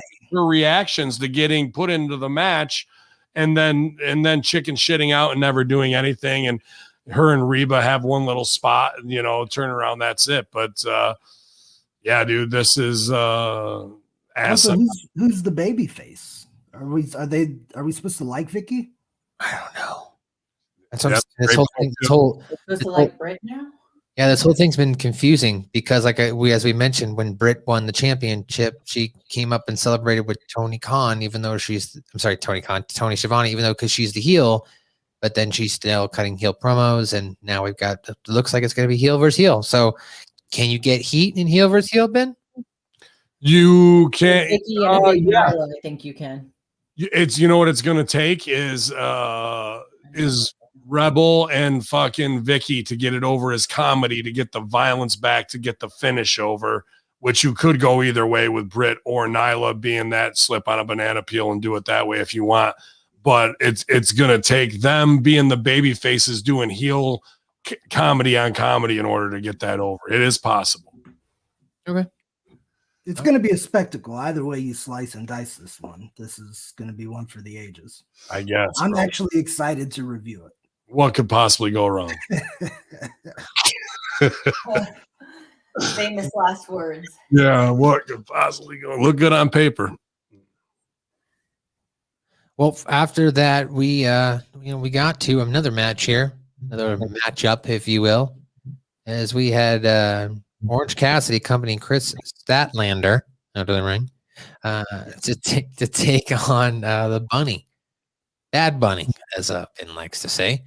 Bad Bunny, unfortunately, does not pick up the victory here, and we're also hearing that she might be injured. Did you guys hear that? Yeah, dude. What happened?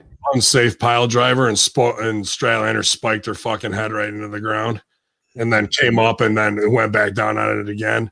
Why is Cherry Bomb wrestling? Allie, Bunny, what have you? Why They're using her again. Yes, she's been wrestling a couple of times. I've seen again. I know, but she's eye candy outside the ring. Like even in Impact, her wrestling matches were more character based. Now they're having to do straight matches, and Pepper is the fucking eye candy at ringside in the character. It should be the complete. It's like Miss Elizabeth having matches and Randy Savage is fucking at ringside for her every week. It makes no sense whatsoever on putting her in there, especially to go have a indie get your shit in match where the chances of her getting hurt are probably 80%. And we just cashed that fucking ticket. So now she can't probably do anything on the outside of the ring to take a spot if she's hurt. And Pepper now has to get in there and do what he should have been doing from the beginning, because the focus should be on him, not we need a girl to be in a match, so let's get Bunny in there to do all this kind of shit. We're confusing who our valets are with our straight workers on the show. And now you see what you get in the ring of somebody getting hurt from not being in the right spot. I mean, look at when she was supposed to, and I like Cherry a lot, and I'm not saying whatever. This is them putting the wrong people on TV in the wrong spots with Red Velvet when she scorpioned herself 2 weeks ago into the fucking, that was her match before that. So now somebody almost got paralyzed in that match, and now she's hurt in this match. What are we doing? I always kind of looked at it the opposite way and questioned why she was being a valet instead of a wrestler at the time when the division needed some experience. Like now they've added a few more experience and the division's a lot better. But I remember thinking 8 months ago, like they have a lot of women here that are very inexperienced. Why don't they at least have fucking Bunny in there having some matches with them? But, maybe there's some merit to what you're saying. Maybe she's better served to be on the floor, Or if you're going to have a match, it's a match where it's like very slow and boring, where she's got your neck in the fucking dominatrix leg lock, you know what I mean? And things along those lines, not duck one, shoot me off, comeback, tilt-a-whirl, spin out, back kick, fucking snap me. Like, nope. You obviously think this is a video game and don't know what people are capable of on your roster. I didn't finish the match. I just know even on the front end, Chris Stat got like a lot of power moves in, like a lot. And I mean, to take that much and do, I mean, it just is making her look weak because she's not winning with them. Like her body, and she looks bigger, badder, stronger, and she's doing all these great looking moves. And it, like, to me, a wise person once told me, if people keep kicking out of your shit, what's the point? Don't mean nothing. In fact, that would have been the proper use of Bunny. She's in a match, a little timid. Statlander looks great. They're putting over her new diet, and she looks awesome. Beats her in 3 moves. It's fucking completely believable that she could beat Bunny in that. Who the fuck is going to, Chris Statlander looking strong out here. Where's another strong woman? Whoop, doo, doo, doo. Here comes Genocide to fucking face off. Yeah. Why don't you try and pick on somebody your own size, bitch? I'm that bitch. There you go. I did like the and there's other women there too, like I just, for their storylines outside of Britt and other people, like where's Serena, where's Thunder, where's the consistency in storylines and weaving them in on an ongoing to build momentum behind these girls? Where's we would have had that, but Dean Malenko got beat up earlier, and now we can't have it. Like the consistency in building is where I'm having a hard time following the women's division, instead of it's a cold match every time versus getting an emotional connection to repeat what you had, Thunder and Britt's magic, and getting like the emotion there. I just think it's lacking the consistency of that storytelling for the women right now, instead of just a match every week. Yeah. The only thing they could really do, to go back to that women's seg where you're asking me heel and what it does, we need a baby face. So to me, it's Vicky Guerrero over on Reba with a run-in from Sheeta to fuck over Britt Baker, and something happens to get over that way, because it's a tag match. It's not for the title. It's about embarrassment, and the real business is probably Sheeta and Britt still. So that's the catalyst of how to do something in the main storyline. But you're right, whether it's what's the little girl? I like her, the fucking Russian shooter. She's awesome. Layla Hirsch. I wouldn't put fucking the Mike Smacker back out there again and that type of shit. You're just asking for trouble that way. But there's plenty of girls to come in and be feeder for Statlander to look strong. All that power shit, buried all of it. And it just looks like I'm indie, and I don't know, and I got to get my stuff in until somebody hopefully doesn't get hurt. But somebody did on this one, so we got to stop it. Yeah, Allie on Twitter kind of, put out a post as far as kind of taking a jab at Statlander, but staying in with her character by saying, the next time I face ET, I'm going to break all of her fingers to ensure she doesn't boop anyone ever again. So you want to do something? You really want to get away from this Bunny and the Blade fucking bullshit stuff? You played into real life, and I've been talking about this, dude, with the Buffalo Kid stuff that they're down with Griselda and fucking these underground rappers, West Side Gun. What if they go to West Side Gun to talk to some gangsters to put a hit on Statlander and the best fucking friends and do that kind of shit as payback for something? Like, make it as real as fuck, Buffalo style, you know, some get back instead of, look at me, I work at a sex club and he's a butcher. I don't know what the fuck that is. I mean, you're not going to get it. You ask every week for the West Side Gun Club or whatever. You ain't getting it, buddy. I would love it. Yeah, they sold out. Their store sold out of clothing in 4 hours. What is that? That's how. I'm not sure. It's a Buffalo, Tell New York me. thing.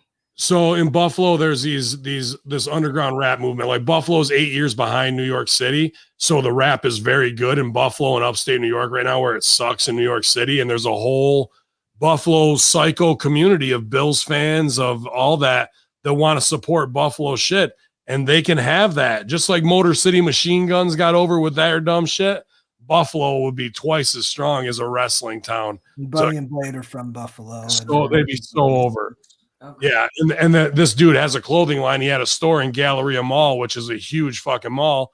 The line was longer than the opening day of the Apple store to buy that shit.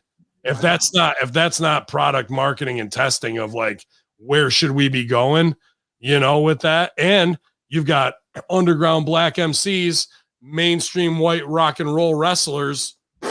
What more do you want for crossover? Why are we missing this? Now she's got to be fucked up with a neck brace. Not a good look. It's like the Aerosmith and Run DMC connection. Why do you do it? I will say this, though. I thought they did a good job in the match. I didn't mind the match overall. Bunny had one pretty sick spot where she German Statlander off the second rope and then followed up with the kick. It was a good near fall. Yeah, that was good. That was good. Cherry also did a really good dive and drop kick on the floor that looked pretty stiff and impressive. So they had some cool shit in here. Just a lot of the points you made are valid. And I did notice that Stat was having a very difficult time getting Bunny into moves. There were about 3 situations where I don't know if Bunny wasn't going up. The timing wasn't right on a few things. But a lot of her stuff she couldn't take. And I don't know if you guys noticed the heat spot. It was this weird thing where Statlander's on the ropes.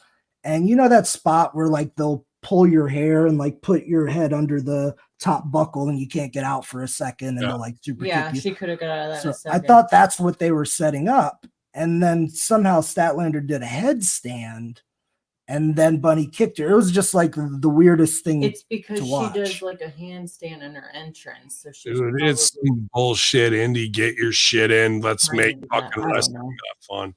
Like, it was weird. That's what I thought she was trying to do, like her entrance handstand, being cocky and then get kicked off. and how about the fact that we have alien disclosure the day before to the Senate? Not one motherfucking mention of UFOs on commentary. What is it? I don't know. Alien disclosure by the U.S. Senate, and they The day before TV. Who knows? But I thought they worked hard and they did do some cool shit. I'm sorry if Bunny got hurt. Yeah, It's just the wrong spot to put her in. That's all. I agree. Well, following that, we had that match up there. After the match, Cassidy celebrating with Statlander, gets hit by the Blade. Angelica and Jack Evans run out to the ring and help beat up Cassidy. Blade takes back his brass knuckles as Cassidy's held by Evans and Angelica. Blade then pops Cassidy once right in the face and then he goes down. And then we go to a backstage segment, Tony, with QT Marshall.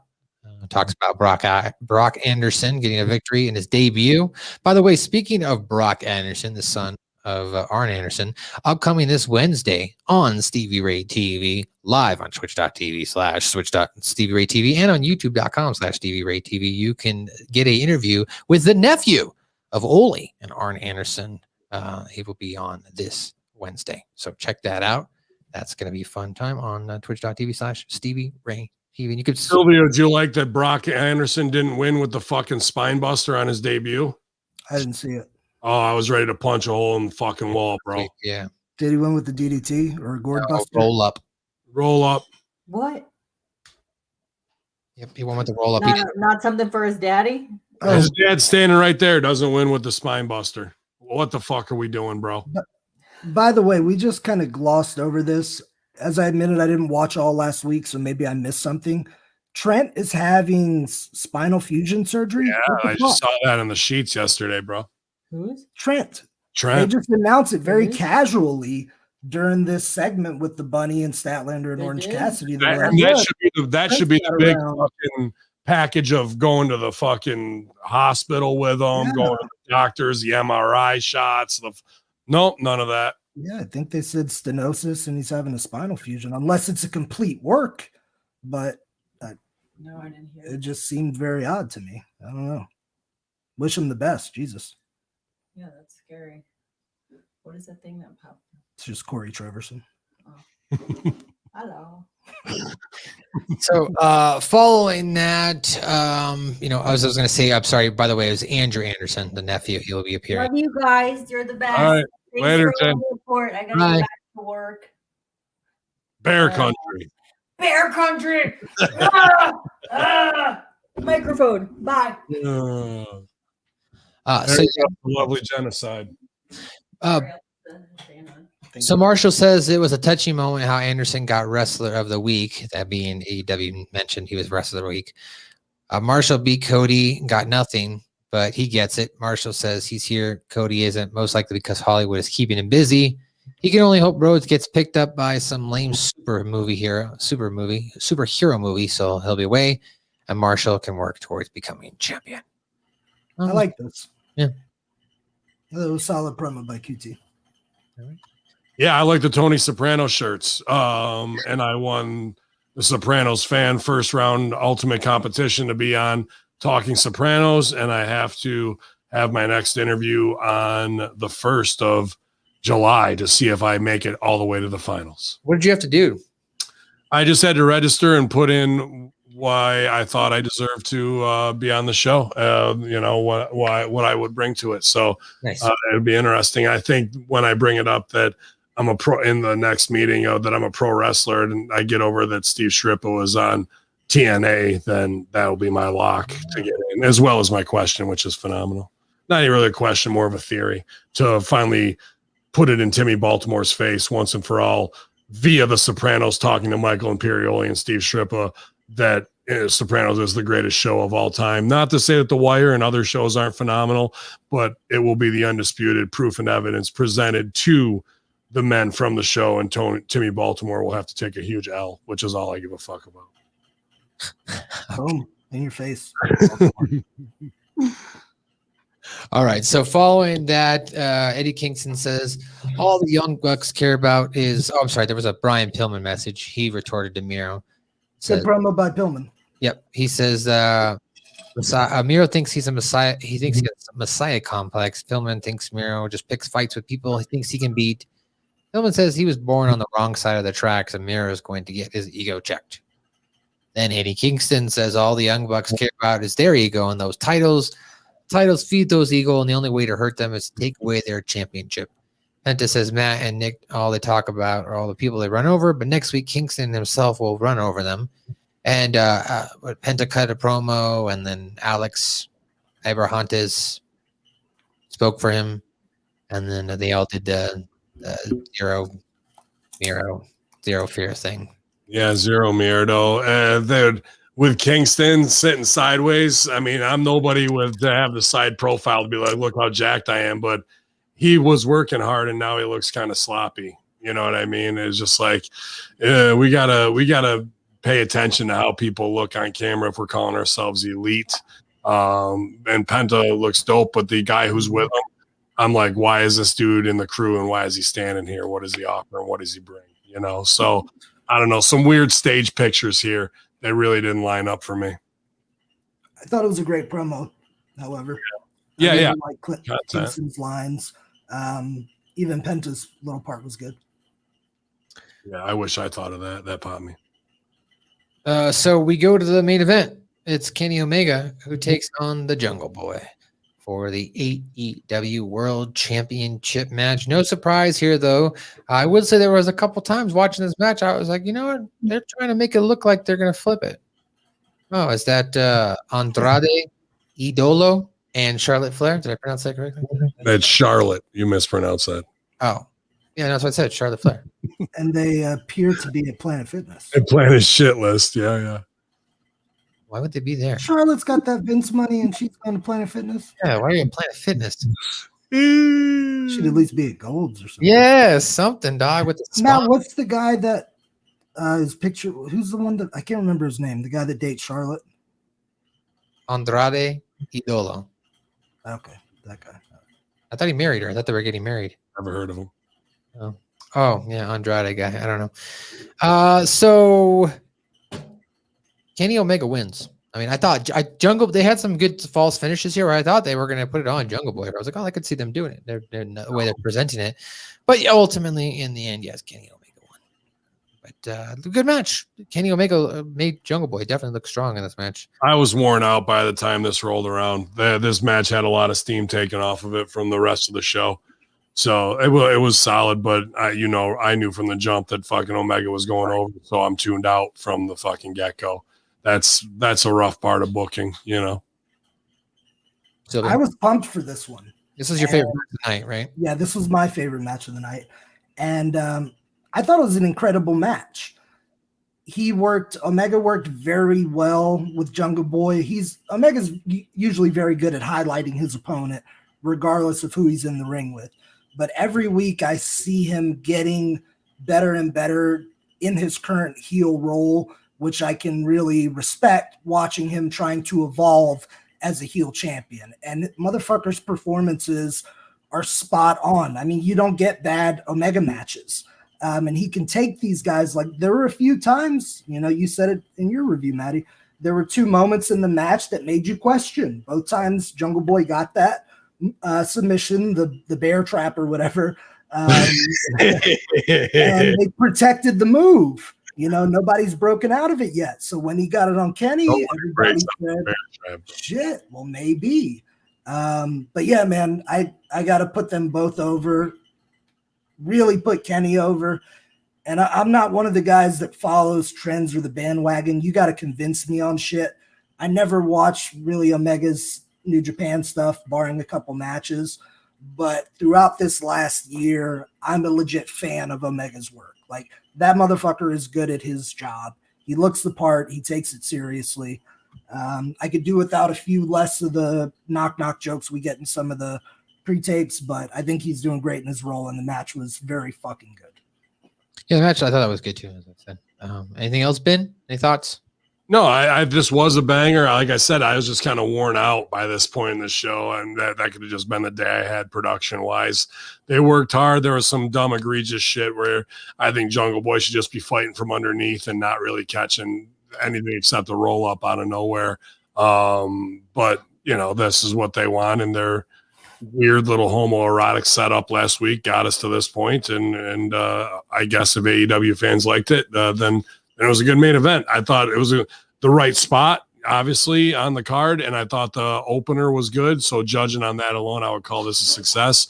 However, the numbers of this show and then somebody getting hurt could fucking speak otherwise. You know what I mean? So the post-match is what was interesting. So the camera cuts to Jungle Boy's family looking on from ringside. Omega takes the title, gets up with it. Looks like he's winding up to clock Jungle Boy with the championship. Christian Cage runs out, throws hands with Omega. Kenny clicks up. Kenny gets out of there.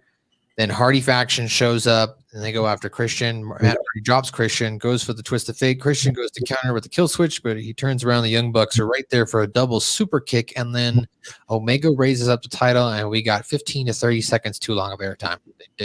Them standing around there at the end was a little too long for me, but that's what I can play from a production standpoint. That's all.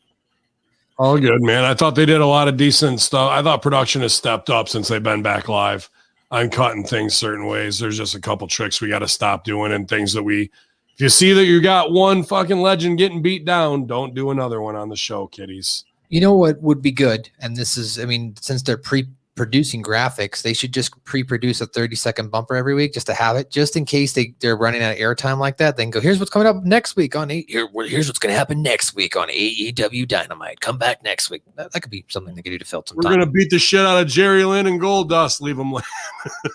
Then Art Anderson, it's your time. JR, come on down. We're going to fuck you over too.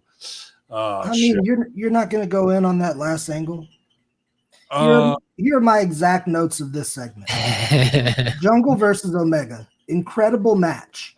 Bullshit business on back end with Hardy and Christian. Oh, yeah. Fucking banger. All right. About that. Could have left with Kenny in the belt and Don Callis or even the Good Brothers and everyone. Instead, we get the weird run-in with Christian. And then I see Private Party. And then Matt's in there. And then Matt and them kind of fuck off. So the Elite can pose. We just had a great match. Just come on. Yeah, just leave them at the high point. And what is Private Party? They're not established. We got other teams, the Acclaim, that are more established. The kid who fought Seidel tonight, what's his fucking team called? Top Flight. And like, they could have done this segment after that match if they wanted. Yeah, none of that should have been on this show. Christian gave them the rub backstage. We didn't need to carry this shit over. And Matt Hardy's politicking for Jeff to come in, and none of this is going to get Matt to the point where we're going to get a Jeff Hardy, Matt Hardy reunion babyface style with this type of run-in stuff. It just was over egregious and done where they think they got to go off with some business all the time. The champ being up and strong is the biz, Briz, not cue the WWE legend run-ins. Like, no. So, yeah, man, you're right on that. That was a mistake, and maybe it was – but this is a tape show, so they should have had if they needed an extra minute, somebody has a minute promo in them. Where the fuck is Pac to say something? Mm-hmm. You know? Anything like that. Just talking about his work, man. I feel like as an EVP, like if I were Omega, I'd be kind of putting my foot down. I'd be like, no. Yeah. Let's end. We just, we're going to have this match. Trust me, it's going to be good. Do you think he's doing anything like that? I don't think so. I think everybody's just kind of mailing in their own spot. And I think if anybody makes a move, we've heard about tensions backstage between Too Sweet the Elite and Team Nightmare Factory. Who knows how that's influencing things right now, bro. And then you got WWE legends on top who are master politickers who want to get their time too. It's interesting, right? Shit. We giving them more than enough show. We got plenty to do. I got to fucking watch 3 hours of Raw tonight, get up and review that all day. So I'm getting the fuck out of here, man. But it's good to see Genocide and the Dogs of War and the Chris Silvio and Matt. I need you to get back down in the dungeon because there might be some incoming mortar shells tonight. So where that bell tower you're in right now, you're out of that penthouse.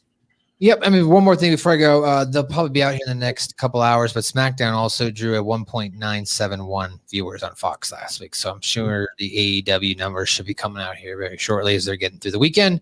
But yes, I am your host on the scene where the area is clean and I'm lighting up that green. Your boy, MSG. Follow me on Twitter and Instagram, Matthew_Schaffer. Each and every week, I also host a podcast. It's a South Park podcast, and it's called Suck My Bass, Suck My Bass. You can check us out on all of your podcast outlets on YouTube, as well as coming to the Realm Network as well. So look out for Suck My Balls episode number 81, which drops this week. And Kenny dies. It's one of the episodes of season 5. No, this is actually where they kill him off for a full season. At the end of season 5, they actually kill him off for one full season. So this is the episode he dies. And then this week, we are recording Butter's very own episode, the season 5 finale. So check all that out coming up right here on Suck My Balls, South Park Review. Of course, I mentioned Andrew Anderson, the nephew of Ole. And Arn Anderson is going to be appearing this Wednesday live on Main Event Wednesday on Stevie Ray TV. Go twitch.tv/Stevie Ray TV, as well as tonight for a show with Jimmy Tibbs and Sonny Ono tomorrow. Patreon.com/Stevie Ray TV. Sign up. And that's all I've got. Mr. Silvio. I'm Chris Silvio, Channel 10 with Monroe the Dog. Hamin, you got a doorbell for me? Ding dong. No, the other one. Oh, oops. Ding dong. Hello? Perfect. And that's all we got for this week, folks. Oh shit, man. Fuck. Well, first of all, that's Impact. But y'all, man, it's going down. Patreon.com/Hamin Media Group. Thank you to everyone who stays subscribed there as we're working on Realm Network stuff. Plenty of great shows on Russo's brand this week. Beautiful people, hilarious, had me dying laughing. Also, the A show with April Hunter and Aaron Stevens flexing them titties this week too. So if you want to see some pecs bouncing, that's the place to be. And they were putting over as one of their favorite shows that they've done so far with Colin kicking ass as well. I got to upload the new Rip Rogers FR podcast, but plenty going on to keep it locked here, you guys. Patreon.com/Hamin Media Group, Twitch.tv/Hamin Media, Ben Hamin YouTube channel. It's time to light the fuse and level some more buildings in Florida, infidels. Yeah.